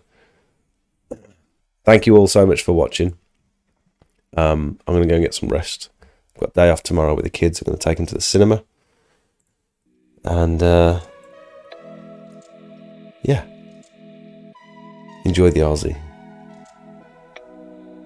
That's the question. What did you put down for your public liability because I couldn't get pressure washing in some comparison tools? I'm with Simply Business for mine, and I think it's called Power Cleaning or something. Is it Monday yet? Thanks for watching, guys. Like the stream. If you haven't already, please consider subscribing. And I'm going to play you a little advert before I go, and for the members. Enjoy your week. See you in a bit. Now, these videos take a lot of time and effort to film and edit, on top of trying to run a successful pressure washing business. If you find any of the information in my videos useful, then I'd like for you to consider becoming a paid member of the channel. Circle members and above will get access to my private Discord for members only, where you can pretty much get a hold of me 24 hours a day for inspiration, technical help, marketing advice, or just a general chat. I post pictures and videos that you won't see on any of my other socials. You'll be the first to hear about giveaways, special offers and announcements, and it's just generally a nice place full of like-minded people who are all heading towards similar goals. We've got various different experience levels. We've got a few professionals in the chat as well. If you want to push your business, in my opinion, this is the place to be. We also have two other membership tiers. One is just to show a bit of support for the channel, and the other one is for boosted members, which will not only give you access to the private Discord, but also loads of high quality promotional images for you to start your business. I know what it's like when you're ready to get going, but you don't have any before and after pictures to put on your leaflets. At the moment, there's about 150 images that you can use for pretty much whatever you like, and my intention is to constantly update these over the next few years with all of my before and afters that have helped promote my business. Last thing before I let you go. New videos come out every Monday night at 5:30, and then I go live at 7:30 to chat to you guys and answer as many questions as possible. We do live quotes for real customers and just generally keep up to date with everything going on in the pressure washing world. Thanks for watching. Back to the video.